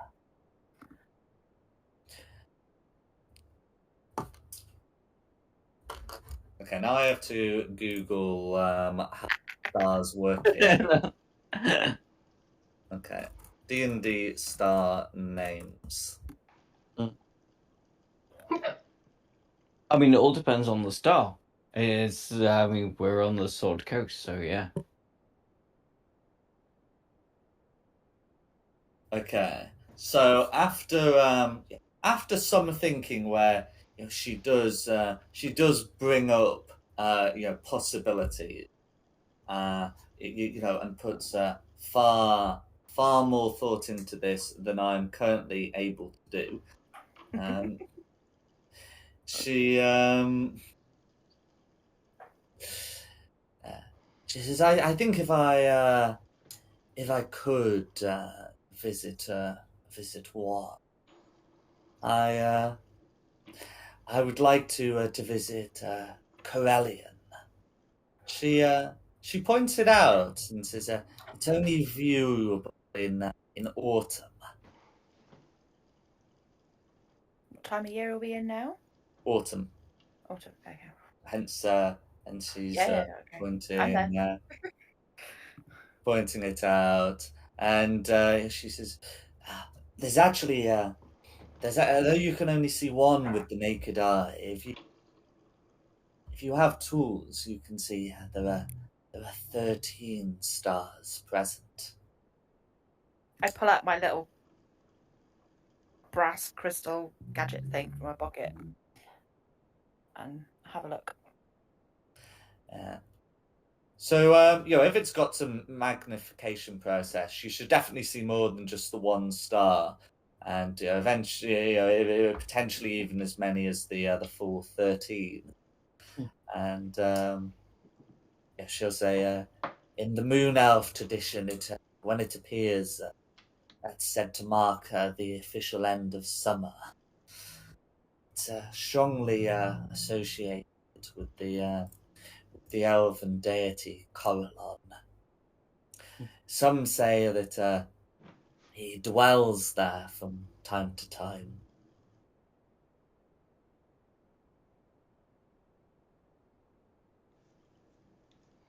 I pass my tool over to Shulong so he can see what we're talking about.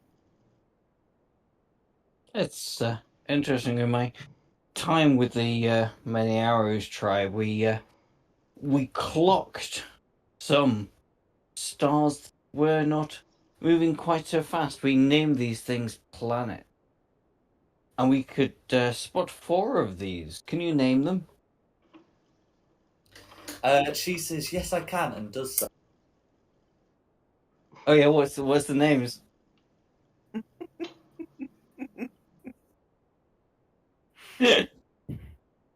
Okay, D&D planet names.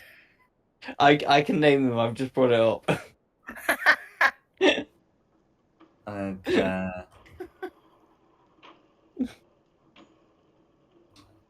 So there's 8.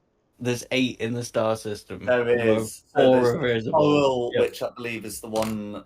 Yeah, we're on Toril. Yeah. Mm-hmm. Yeah. And she will name the others: Oearth, Earth, Atropus, Nerath, Glyph, Mystera, and Hachatha.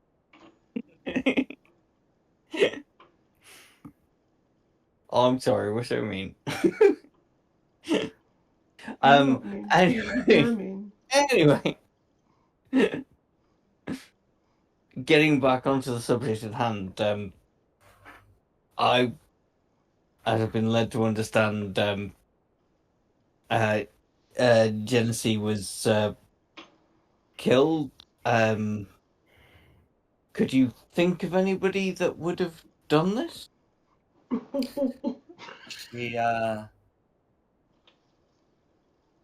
She nods. She says, he was poisoned. That much was clear to see when we first entered his chambers. How come you were the first to enter it? You I was discovered his not the body. first to enter his chambers. The first to enter his chambers was a lie. A liar. No, a lie.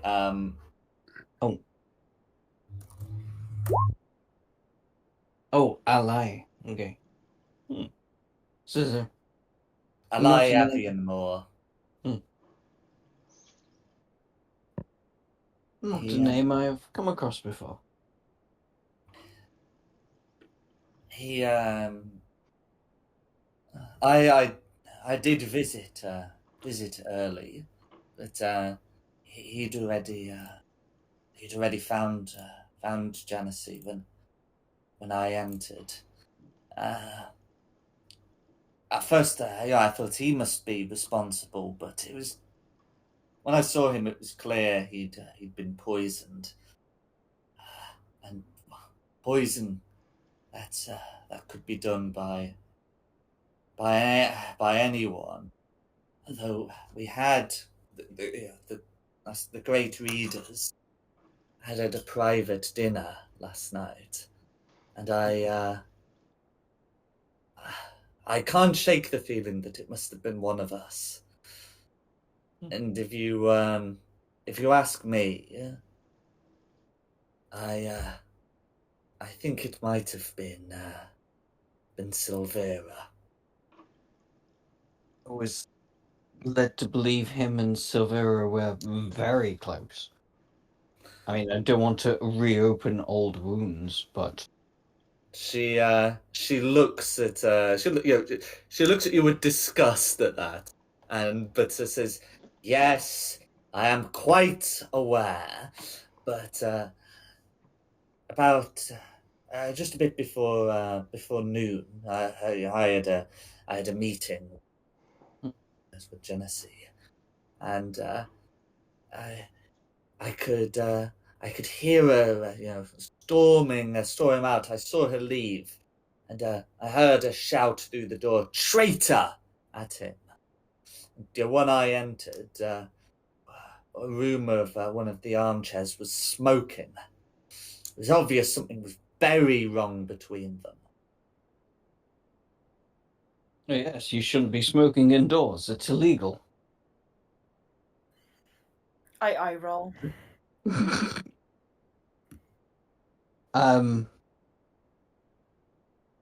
So And then, of course, we had our meeting, and he seemed so weary and overwhelmed. Unfortunately, he no longer confides in me, so I'm not able to offer him any help or comfort. But I know he had a difficult day, and I know she was a good chunk of it. we do plan to speak with her. You say you're pretty certain he was poisoned. Could anybody identify the poison? We have our gate ward looking at that at the moment. And what is their name? His name is Callan Strongbranch. He's advancing in years. But, he's still, I think he's still up to the task. I fear he may have to step down after after this. A dead I keeper on his watch, although I don't believe it to be his fault. No, not his fault, but technically his responsibility. I understand. She does also add that I should also tell you, a bit past midnight, I was woken by the sounds of arguing in the tower. The voices were something of a hiss, and I didn't understand the language. But yeah, I glanced out the the window to see where this could be happening. Under the moon, I could see I could see her making for his chambers, Silvera. And that's. And if you don't mind me asking, don't read too much into this. Do you know a gentleman named Darrell? And what do you make of him? Yes, he's one of my fellow great readers. He's a drunk, and he's too high an opinion of himself and his poetry. But when it comes to recording, taking records of songs, he's certainly very good at it. I find his own work to be rather poor, but it's not for lack of source material. And I think that was the reason why he's held in such esteem, his capacity to remember songs and pieces of music. If only he were better at replicating them. And would you mind telling me, have you ever seen a teal green book with a donkey on it?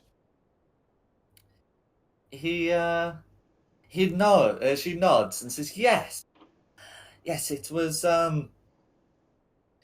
it was wrapped up. When we were having a private dinner yesterday. It had been labelled for Janice. I don't know who had gifted it, but it was there." And Janice, opened this. Opened this gift, and inside was a teal book, as you described. That's interesting. The so if it was wrapped up, would the wrapping have gone to the waste? Yes, it was. I know this is an odd question to ask, but could you instruct me into where the waste disposal is? So we were having supper in a great private room of the hearth. If you ask the bartender, I'm sure he'll be able to tell you. Okay. Have you been to the hearth yourself? I have. I did find the company very agreeable. Yes. Well, ask Brygon. Brygon. Brygon, Barkeep. the barkeep. Yeah. I did speak to Brygon the other day. I didn't ask him his name. It was very rude of me. I do apologize. Is there anything you would like to ask? I know you've got some questions, but I just wanted to check on Quinny. I just got back, so I don't know what's already been asked. Sorry. Oh, okay. Let me fill you in very quickly. He got the guy that's dead was gifted the book, the green book with the donkey's head that's dead. Sorry, the donkey's head. He's now dead. But he was gifted that book that Darrell then turned up with in the bar later. So it's not actually Daryl's book. Not technically, no. It's a dead guy's book. Mm-hmm. But we don't know who gifted it to him. I just asked what happened to the packaging. Okay.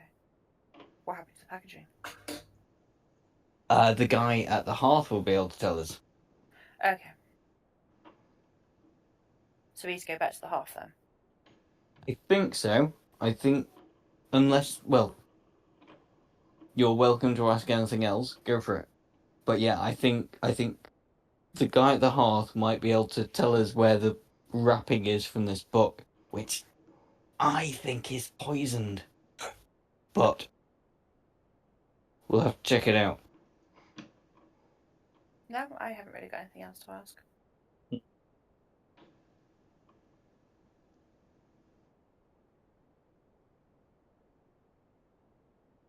No. I think you pretty much covered it. Sorry. Can you not hear me? Yeah, can Yeah. you? Yeah, I can hear you. Okay. Oh, we do have. Yeah, I think Jack needs to say hello every 5 seconds, so we don't know it's a Jack out. So we know Jack's there but listening.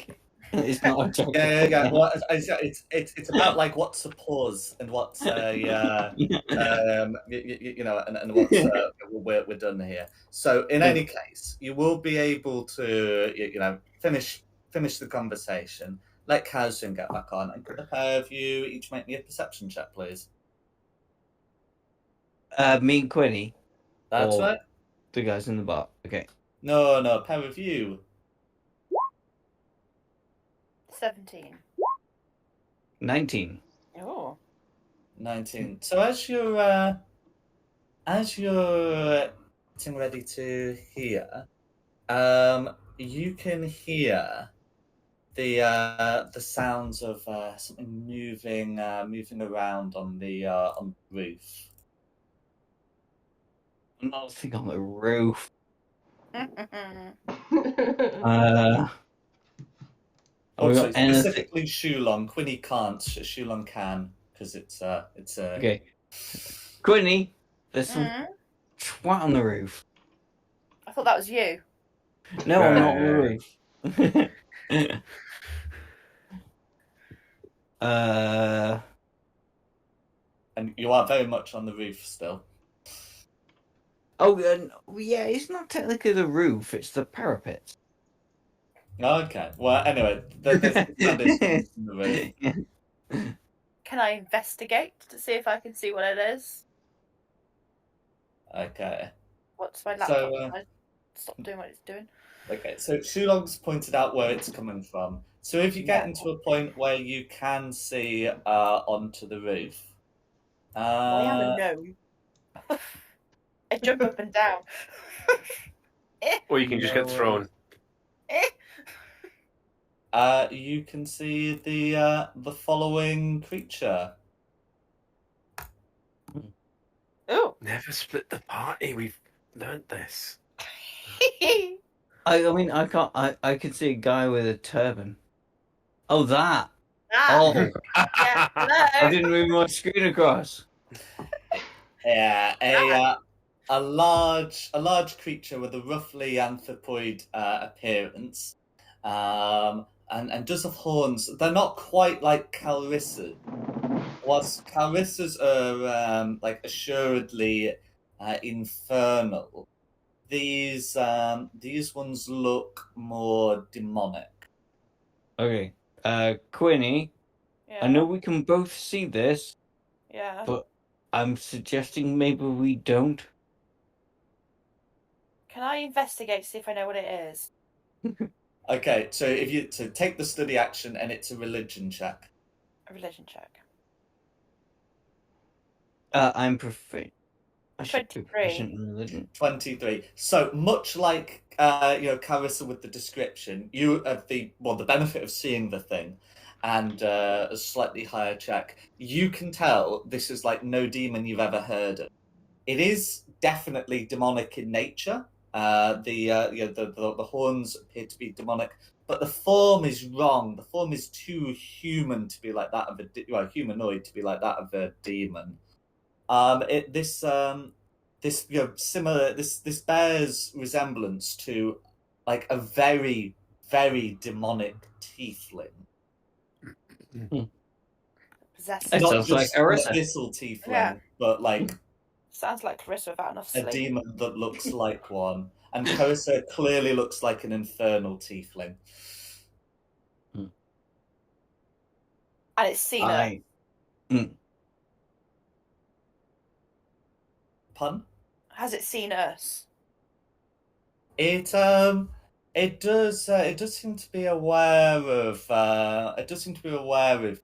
and it does look like it was approaching, but as Quinny sees and continues looking at it, it will dart away to another section of the reef.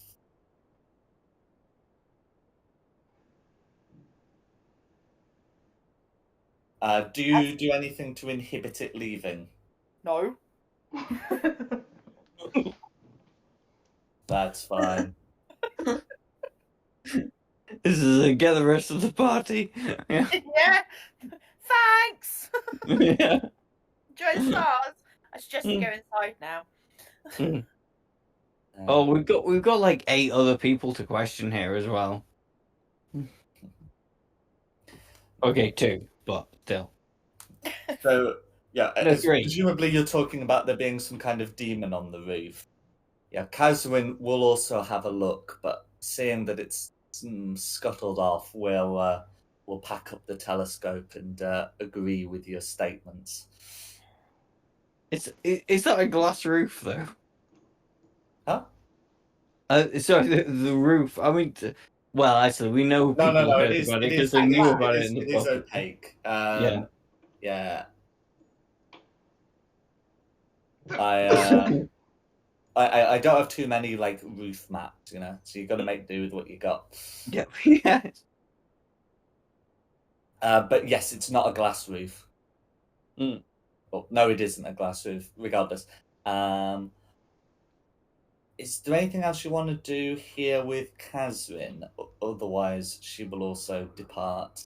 Yeah, I will thank her for her time, but we really need to get back to the rest of the party, I think. Mm-hmm. Quinny? Not to wait. So she'll tell you that it looks like there is a beast of Candlekeep after all. Some of the sages talked about it, and I've occasionally heard things whilst doing my observations. Has nobody tried to like approach it then? Find out what it's doing. Why is it here? Janissi, he always said it was that it was just a myth and not worth us looking into it. I know some of the sages have had a look, have a look for a dare, and I think they always get frightened away. I've been aware of something going on. But, I trusted Janice's judgment in this, you know? Well, it's clearly not a myth. We've just seen it with our own eyes. Could you tell us more about this myth? Is it a thing that shows up when somebody dies, or it's just there? Supposed to occasionally roam the roofs at night.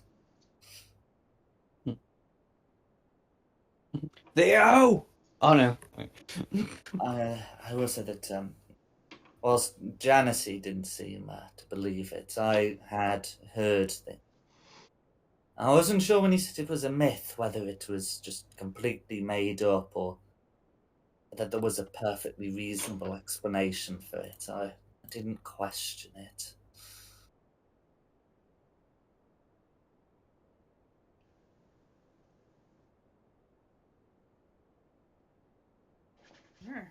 Okay. You good, Quinny? I'm good. Okay. Oh, thank you for your time again. Yeah. Well, she'll leave, and we'll walk away muttering on. Don't happen to have any standing stones I can buy, do you?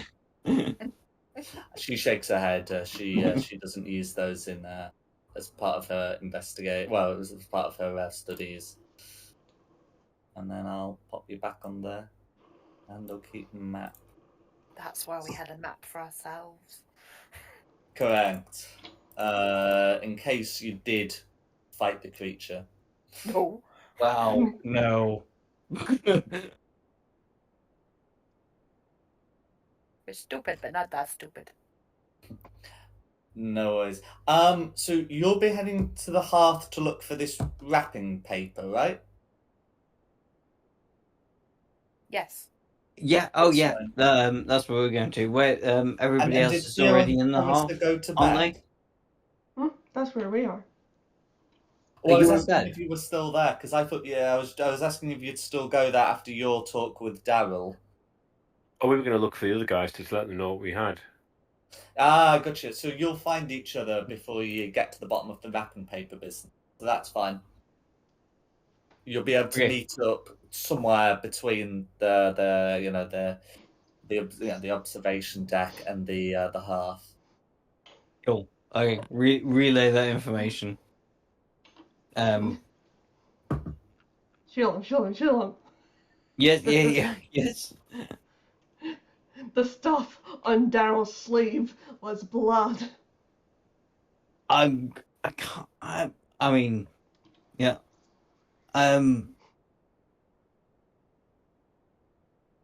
Yeah, I'm not surprised, but also, well, I don't know how to put this.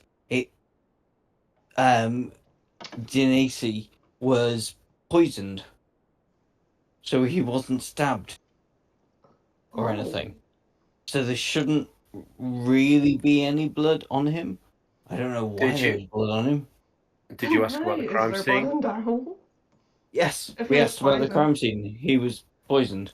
Yeah. Was Does it that mean described Daryl to you can't be about... the murderer? Because he was oh. poisoned, not stabbed.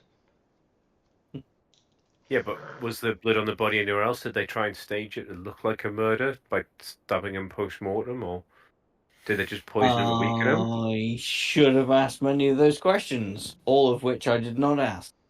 Quick, Oh, I rewind. was screaming internally. I was like, ask them to describe it, ask them to look at it, ask them about the body, where it was, if it was in the room, if it was on the floor. Did he try and get up? Did he? And then you're like, Yeah. Criminal investigators. We are not. I was about to say, I mean, it is good that you've come up with a list of questions, but yeah. Well, also, because none of those were posed to Daryl either. Daryl didn't see the body, did he? That was also a question that wasn't asked. That was also. Why didn't we assume he wasn't seen?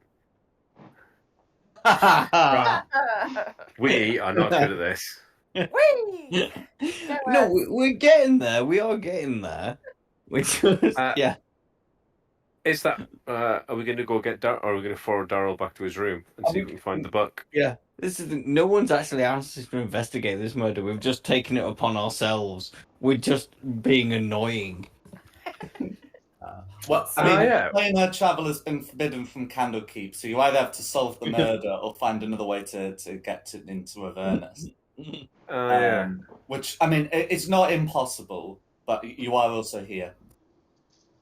Right. So what we need is some way to long rest and follow a drunk Daryl back to his room. Why do we need a long rest? Because it's nighttime, we'll be exhausted if we don't. Oh God, That's yeah. correct. Good point. Forgot about that. Yeah. But yeah, presumably the hearth has rooms, or there's rooms that because we're guests we can stay in. Yeah, so there is like a dormitory block. It's not like part of the hearth, but it is within Candlekeep, and you do get to stay there. It's bed and board. Aren't you going to tell us about that monster you saw? What monster? The demon thing that you... Oh yeah, we saw Nope. the thing on our roof. Or we not? No, we didn't. No, we didn't. Oh, I see. Not all the information got exchanged when you were exchanging. Yeah, no, we Yeah. No, we didn't see anything. Quinny saw it. Yeah. No, you can tell him. I look at you like, what the fuck? I just like. Why the secrecy? I think a weird, creepy monster on top of the roof is like something we should just forget about for now. But why the Coward. secrecy? Let's Can I solve the insight murder. that? Yeah, go for it. I'm not being secret. Haha! I don't Alright. believe you. All right, fine. Quinny, you saw it. You tell him. You saw it too. I was jumping and I saw it. Yeah. Okay. Big, creepy, demon-like monster, like sort of like you. But Don't angrier. no offense, But but angrier. much worse. Angrier. Yeah. Like, really angry. Really cross. Yeah. Really angry, really cross, lack of sleep, everything. So Yeah, was but what it about like the a monster? tiefling or like meaner? Like tiefling. Like a tiefling but meaner. Yeah. Yeah. Like you, And but angry. kind of like a corrupted tiefling. Like a possessed tiefling? Oh. Well, it was bigger than that. Like it was about 4 times the size of you. So not a devil. Or We He's didn't been on think the- it was a devil. he's been on the juice and powder and hitting the gym a lot. Yeah. But also they referred to it as the Beast of Candlekeep. That apparently Is a myth. is a myth. So presumably it's been around for years and years and years, and it's not really been an issue. So there's It's no not been, reason like, to suggest it's an issue Murdering now. lots of things. Mm. Good news, it doesn't sound like it talks either. Yeah. Well, as far as we know, with Genesi, it was a poisoning. And a giant scary devil on the roof isn't gonna like subtly poison somebody. It's somebody who was here. I think the Beast of Candlekeep is I think we'll be getting sidetracked. A red herring. That's what I think. I think they've had a Beast of Candlekeep for hundreds of years. Yes, it probably exists. Me and Quinny saw it. So, yeah. But it did run away when it saw that we were looking. Yeah. I don't think we should worry about the beast too much. I think we should focus on who murdered Genesi. So why are you trying to keep secrets from me?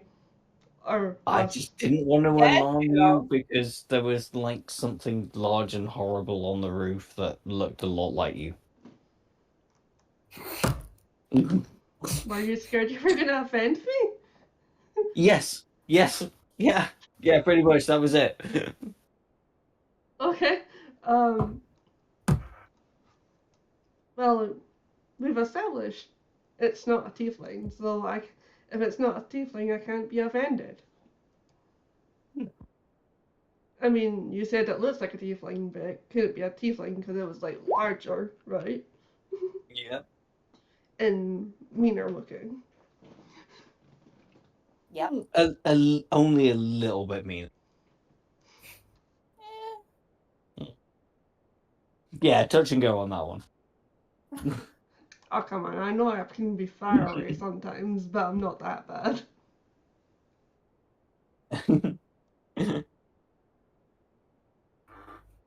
Sure.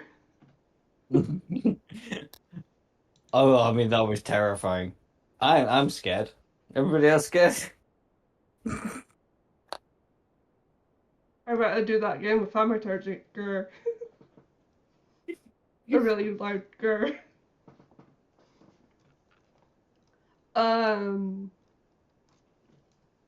What's it nighttime?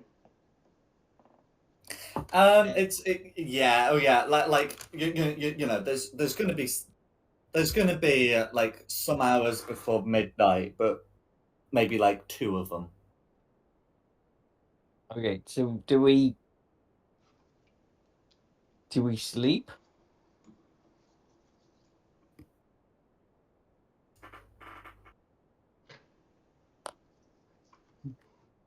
Oh, also the other thing I forgot to tell you guys was that the lady we actually really want to go and see was seen going into his room late at night as well. Oh, actually, no sleep. I need to go to the bartender, Caleb, and go. He had a meeting of the high readers the other day, Yeah. and Janassi was gifted a book. Do you have the? It was wrapped. Do you have the wrapping paper still available? Is it in a bin? So he doesn't seem like exactly pleased about it, but he will one of the staff to have a rummage through the trash. Yeah, brag on the barkeep, and in in a bin. They are able to find the wrapping. Wrapping paper that that looks that was taken from the bin in the private room. There is the faint remain. There is the remains of like a tag on there. It's still it's still like attached to it, and it reads for your consideration, and it's labeled to Genesee and from Daryl Yashenti, great reader of Candlekeep. So we gave him a book and then took it back. That appears to be the case. Okay. So the wrapping paper, if we Theo, lick it. Oh God. Mm-hmm. Oh, incidentally, think Daryl's still in the tavern in the hearth. He is going to be. I'm just going to let you know now. He's going to be completely unwilling to speak to Clarissa, Theo, or anyone who approaches with either of them. Yeah, that's fair enough. Don't blame him. Would he know? Would he have seen that we now have this wrapping paper?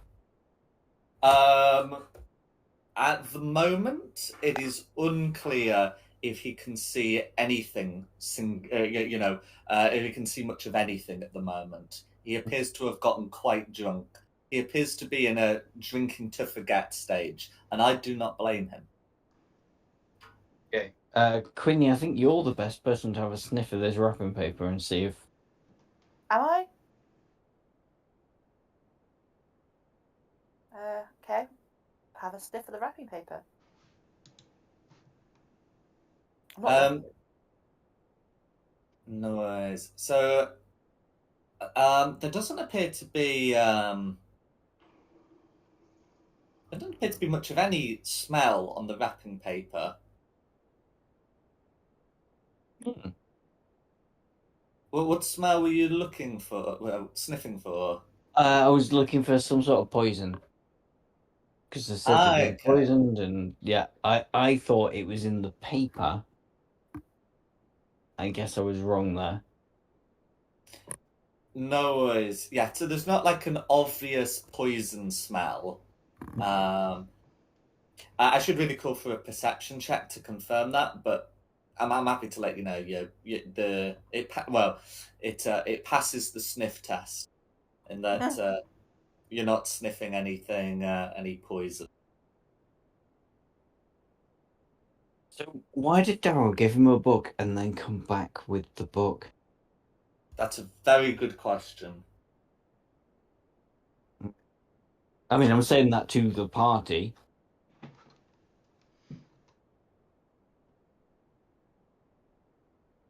don't know. Maybe it was Do we story you really collar wanted him? me to read?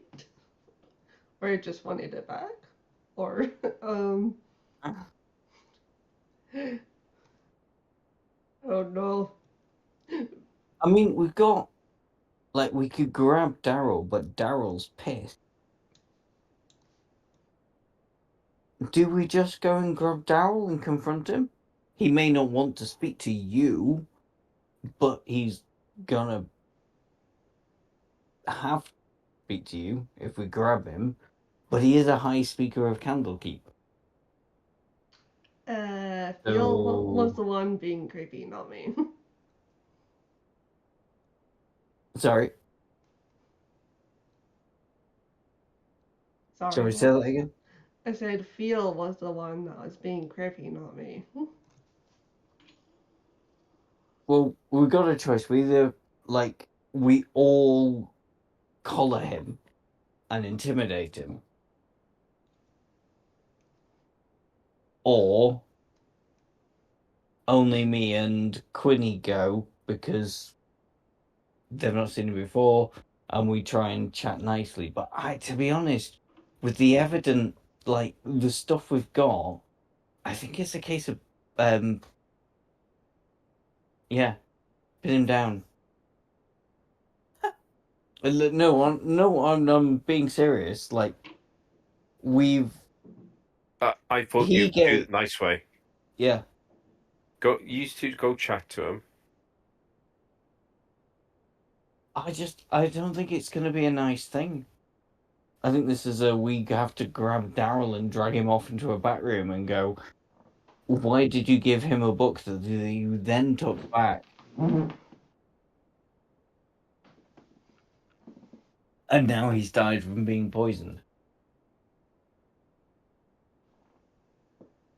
Well, what about we go ask him if he's seen the body and get him to describe. I say you go ask him about the body and get him to describe it and see if any of those questions we thought of together come up. Okay, you want to do that? Quinny? Yeah. Okay, you take the lead because I've been talking too much. No. Oh, What am I doing? What are we doing? We're questioning him. yes, we're gonna go up nicely.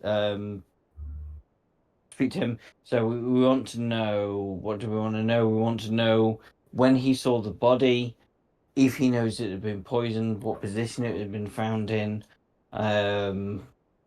What's the things to you? We're all in a conflab here where we can talk. Who are we questioning? Daryl. Again. Daryl. Yeah, again. Although I really don't think it is actually Daryl's fault because it's just so obvious.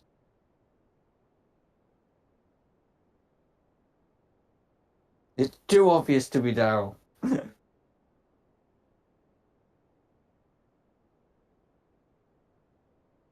Well, Daryl might still be able to give us some questions. Yeah, like, who are you? Why are you talking to me at the pub?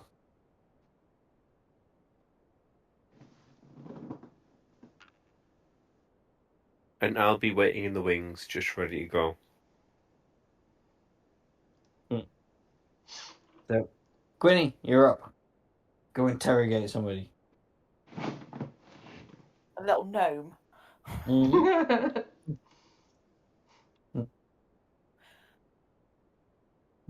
I can do it if you don't want to, but No. I've been talking bollocks for ages, so Oh, we yeah. know you do. Yeah. Yes, but I don't like to. So I'm just trying to get it clear in my head. We know that he's seen the dead body. Well, we don't know if he has or not because we didn't ask him. We forgot to. So I'm basically going up to Daryl, going, Daryl, have you seen a dead body? Yeah, but basically, the previous interrogation, I think, pretty much started and ending with like trying to sniff his clothes. It didn't start. It just ended like that. Just be glad it wasn't happening in the toilet.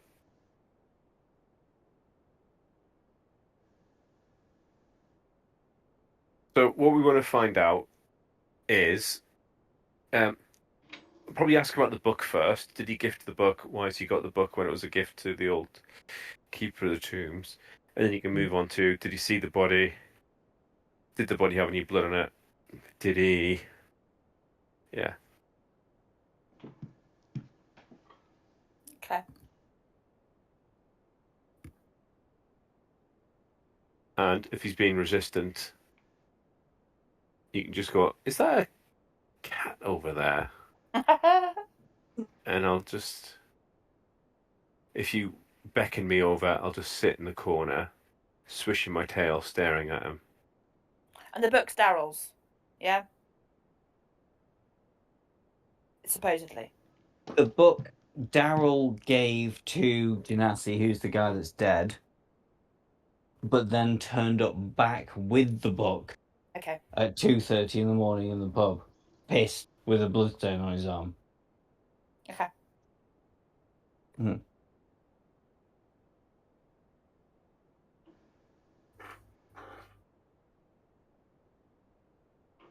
Okay. Hmm. I go over to Daryl. And I sit down next to him and get my notebook out. And I say, I hear you got quite an interesting book. Do you want to compare books? I would have told you it was called The Golden Ass. The Golden Ass. Okay. Okay. So as you say this, he'll say sure, and reaching for your book, he'll have a little thumb through it, and he does that sort of. He does that sort of, he does that sort of thing where like some people like lick the fingers to turn the pages. Mm-hmm. Yeah, no, he's doing that. Oh no! You can kind of like smell. You can kind of like smell his breath while he's doing that. It's up to you how far he gets through this little notebook of yours. But that's what he's Not doing. very far because it's the book I'm writing, so I quietly, nicely shut the book on and go, thanks. I'll take that back. Oh, he says, I don't quite understand it, but get a look at this. And he rummages around. He says, I had it earlier, but he slams down this great tome on the table, and it is this teal green book, with a donkey in gold entitled "The Golden Ass," and and inside it is about this sea voyage. He says they called it the Golden Ass midway through when they found it. Oh, When who found it? so he says it's a famous voyage from a couple of centuries ago, where they were looking for the land sort of south of here. From Aldersgate? No, Waterdeep. No.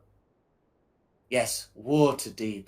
But Baldur's Gate have been doing their own exploring recently, and he goes on for a bit about some of the stuff that was found. It was about all going out all the way down the Sword Coast to the desert of the desert lands of Calamshan, and further east to towards the Shia, as it's called, and they I nod intently with everything he's saying, with like such fascination with how he's describing things, and I like literally look like I'm absorbing it all. So not the Shia, the Shah. I can't read.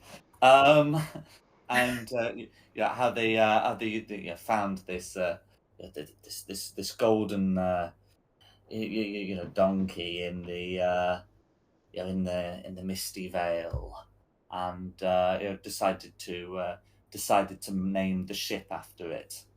It had previously been named after an important figure in Waterdeep who had fallen out of favour, back in Waterdeep during the voyage. So also something of a political thing for their return. But there we go.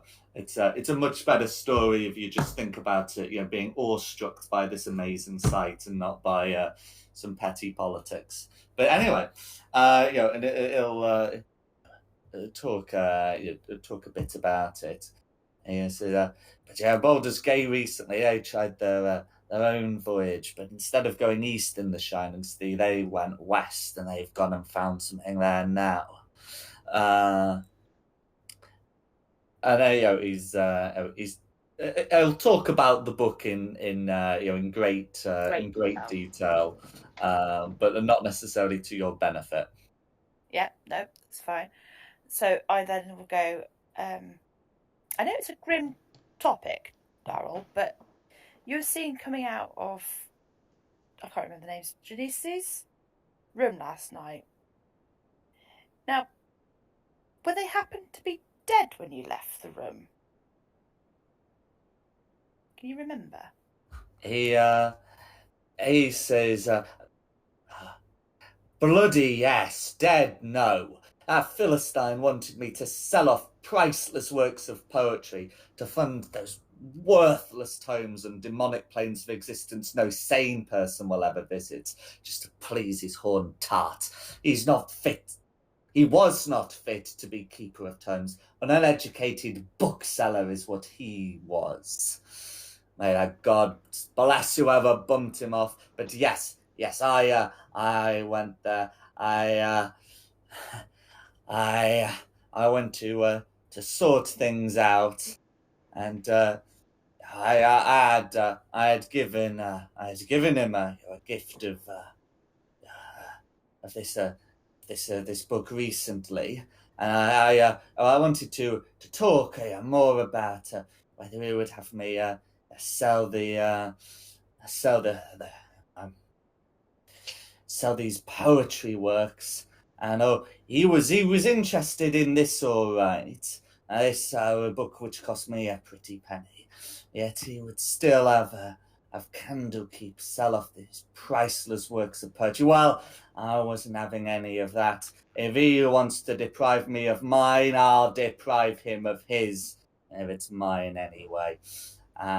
He did take exception to this, of course, but he set upon me like a common thug.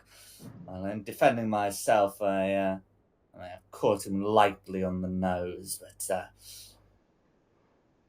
he realized he's in a crowded place as he said these. But he said, well, the point is he was alive. They said he was poisoned anyway.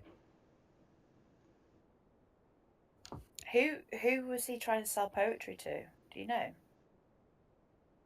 He says, I don't think he had any specific buyers. He was just going to auction it off. To anybody? I fear so. Can you remember where his room is? Yeah, so he'll be able to tell you where his room is. He's not going to give you... I'm not having questions, but he will. Thank you so much, Harry. You're doing great there. And I pat him back and jump off and go over to everybody else. As you leave, he calls out, half the great readers would do anything to get their greasy hands on the top job. I nod and smile. I wouldn't rule any of them out. And then I relay everything that was said back to everybody else. Cool. Go to do we go room. Actually, yeah, if we can get in there. If not, then it's Calem's Strong Ranch. No, I think that's auto-corrected. Strong Reach? his bodyguard? His name is Kalen Strongbranch. Strong Branch. Sorry. Yeah. Yeah, he has autocorrected. So Galen Strong Branch. I'll pop his name on the map here. I've just got him like vaguely out to sea, but he's probably not actually there. But yeah, if we can get into his room, that'd be great. I mean, this is weird because no one's actually asked us to solve his murder. But we're just like, okay. That's what we're doing. And we've got tonight to do it. Let's go. Okay, so where are the four of you planning to head? It can be more than one location. I'm happy to go to his bedroom. Okay, I'll go when you to- say his bedroom, we're talking about Daryl's room, not Kalen Strongbranch's. Sorry, Genesi's bedroom. Where he was found dead. Genesi's bedroom, okay. Yeah.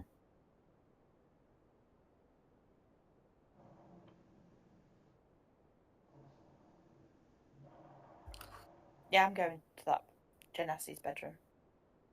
I'll come too. And Thea? Yeah, I'll come with them. I'll just take an awkward route back so I can brush past the back of Daryl. No, he probably doesn't feel it.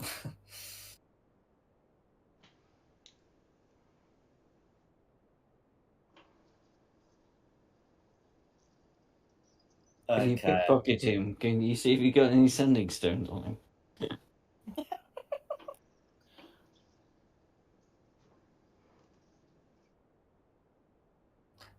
So you're going to so you're going to Genesi's room all forward, right?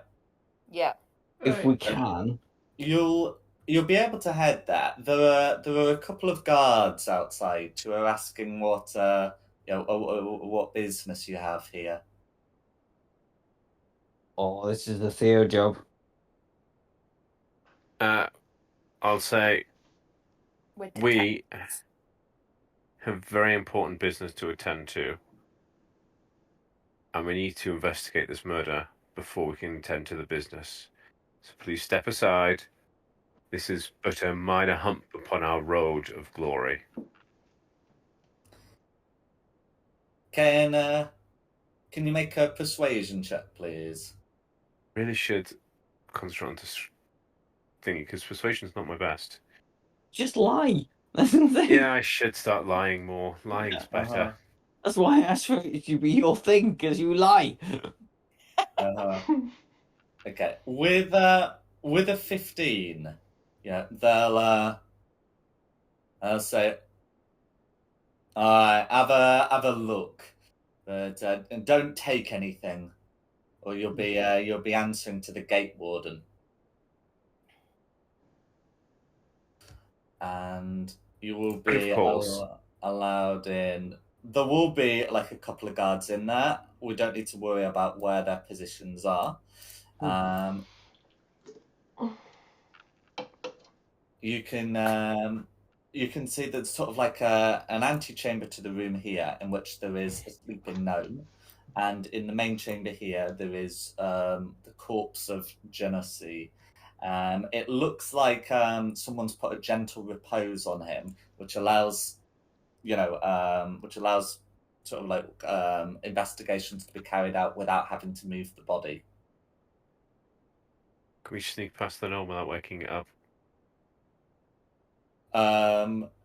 It's okay. Well, if the aim is just to walk past without disturbing the gnome, that's fine. There are guards in both rooms, so we don't need to worry Right. about the exact secrecy.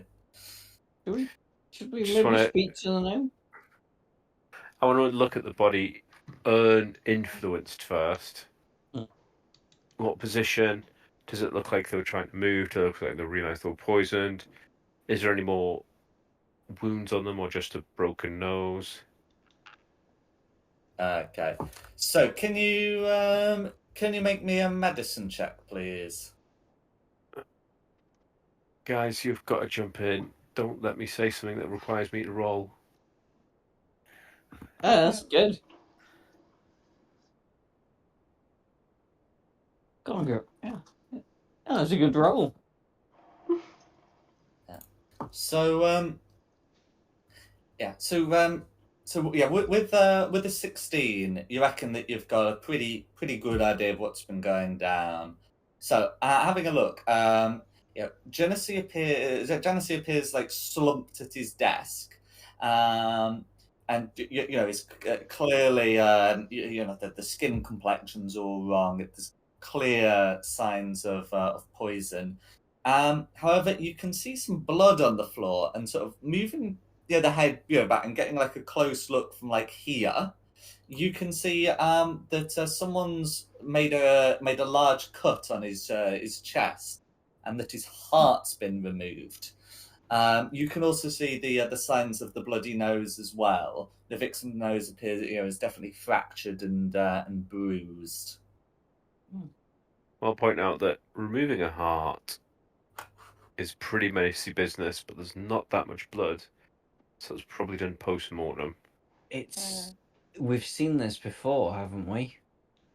Yes, we have. Pretty sure we have. I think this is a Barlis thing. Can I do a history check? Because I'm pretty sure we have seen this before. Go for it.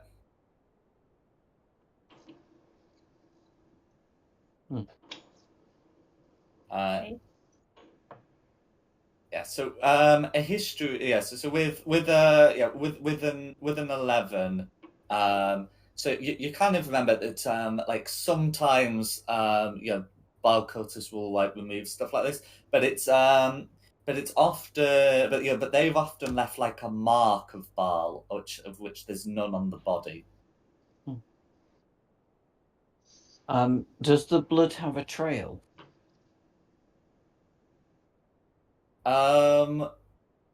Not really. It just sort of like pulls at his feet, and there's not much of it, suggesting it was done after death. Yeah. Right. Right. Could I have a look at the poison and see if I can figure out what has poisoned him? Yeah. So can you? Yeah. So I mean, so that would require a second person to make the medicine check. Okay. I can help. I'm proficient in medicine. Well, what I'm saying is a 16 doesn't give you the poison. It just gives you poison. Guidance. Absolutely. Sorry, hang on. Who's rolling? Not me, but I give whoever's rolling guidance. Karis, you said you were proficient. What's your plus? 4. You go for it. Okay. Clarissa have guidance. Double guidance. 2d4. Definitely with that roll. Oh my god. Jesus Christ. Okay. Well, I'm not proficient in it, so I can't help, but I can make a second check. No, this is the second check. Oh, balls. Can I give Carissa my inspiration? I don't think that's a thing. I don't believe so. Unless heroic inspiration has been changed, so it says like a creature within 30 feet or something. I just want to try and make this better. We're floundering a little bit now. I don't think we can make it better. No, we can't make it better.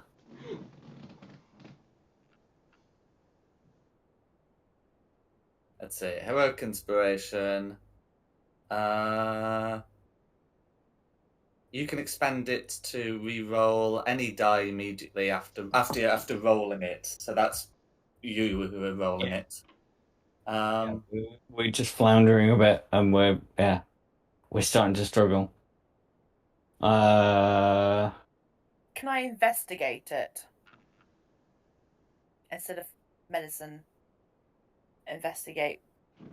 Oh, it does say if you gain heroic inspiration but already have it, it's unless you give it to a player character who lacks it. So that does mean if you gain heroic inspiration whilst already having it, apparently you can just give it to someone else, but that recurs to like when you would double up. So it's not going to be at play here. I didn't check. I didn't really know that bit. That's an interesting change. But yes, sorry. What was the question, Quinny? Can I investigate? What are you looking for? Just anything that could piece anything together that we might be lead. Look. Yeah. Absolutely. Yeah. We're floundering. 26. 26. Okay. So, having a look around, you're able to to find a few notable things. So, number one, there's some clotted blood under the victim's nose and smeared blood stains on the right sleeve of the keeper's tunic. At the bottom of the white sleeve are blotches of midnight blue ink. The ink also appears on the desk.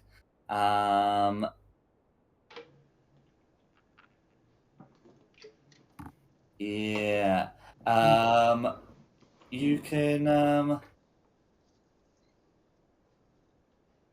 yeah, so that's that. So that's something you're able to find there. You can also find the impression of a chain on the back and sides of the corpse's neck, and 2 broken lead chain links underneath the neck.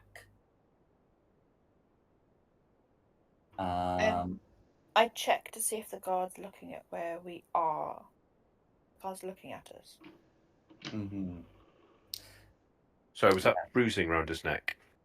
Like the impression of a chain on the back and sides of the corpse's neck and 2 broken lead chain links underneath the neck. So it's like if a chain had been wrapped around him at some point and then like violently pulled off. Or removed in such a way that leads to broken lead chain link. So it's it wouldn't be clear if it would have been used for strangulation purposes or it's a necklace. I want to take the chain link. That's fine. It's a bedtime and we rethink this for next week. Yeah, so you're able to get that. I am just trying to finish off the investigation bit in this room because I am also aware of the time. And then the last thing is the tip of the keeper's left forefinger is blackened, as is the center of his lower lip. The color of these smudges is darker than the ink used by the keeper, like darker than the ink on his desk. Can I have a look at the ink on the fingers and on his lip? I'll investigate it. Well, so you've already got a 26 on all of that. So it's made by a substance that appears to be darker than the ink on his desk. So it's some substance there. It's not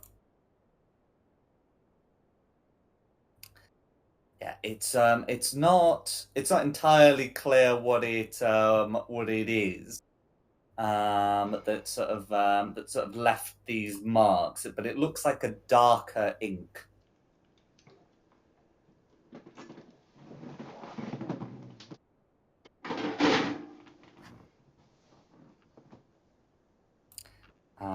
Is the description that I've got. I want to see what kind of ink it is. Like, how is it made?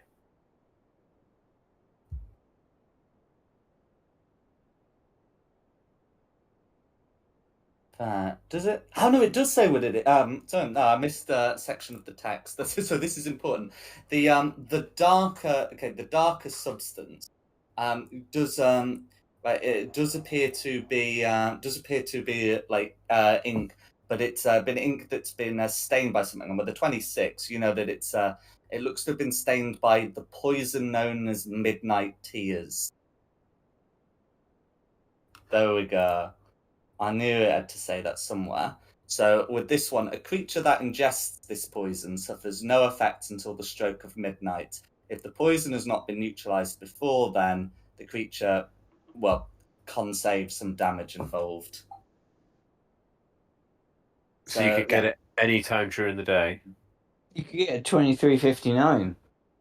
Yep, or you Presumably. can get it at 1 minute past midnight. Or I guess, strictly speaking, like 1 second past midnight, and then it gets the whole day.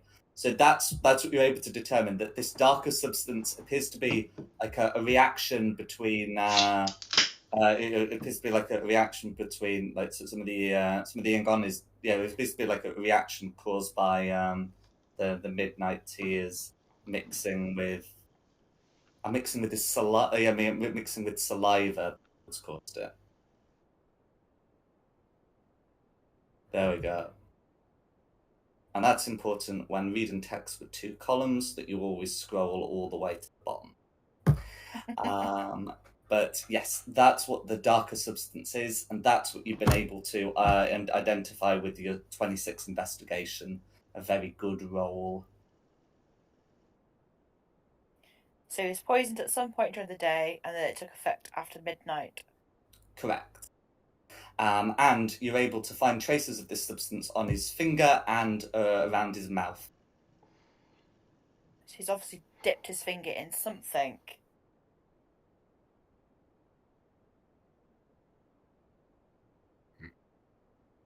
Can I look around I'm his room? sure it's the book, but I don't know. We need to find it first.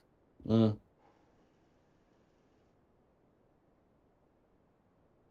When you say the book, to what book are you referring?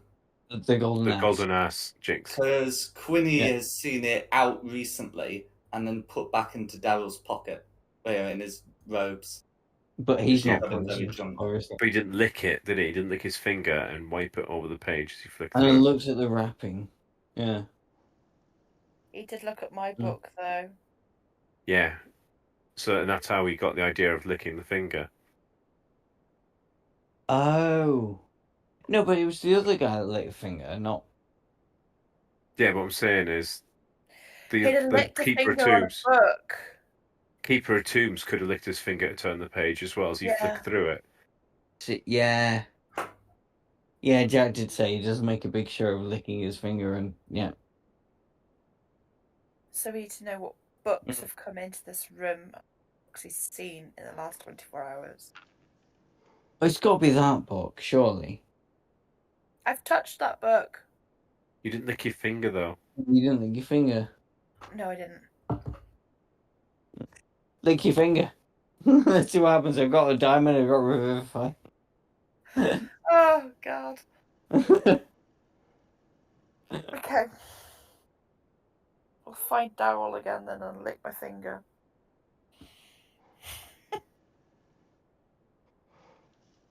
Can we go to bed? Can we do this next week?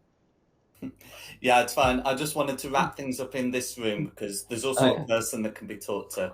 Oh, yeah. But, Okay, Yeah. yeah, alright. but I hope you. But yeah, thanks for coming, everyone. I hope you. Oh, yeah, no, if you want us to speak to the last guy, we'll speak to the last guy. It's late. Yeah, yeah. Oh yeah. So when I said there's a person you can speak to, I don't mean like today. I mean next week. Oh, yeah. Yeah. Oh, yeah. Let's not start that conversation. Yeah. Yeah. Thank you. Sorry for a second. I thought you really wanted us to start this going. No. I wanted to finish off like the left half of this room, which I think by finding the name of the poison, having a look at the body, you found a lot of the important stuff here. But so that's going to be fine. But yeah, thanks for coming, and thanks to Nikki for hosting this. No problem. And thank you, the audience at home, for watching. Additionally, the maps have been from Poguest Props with additional maps by Tom Carters.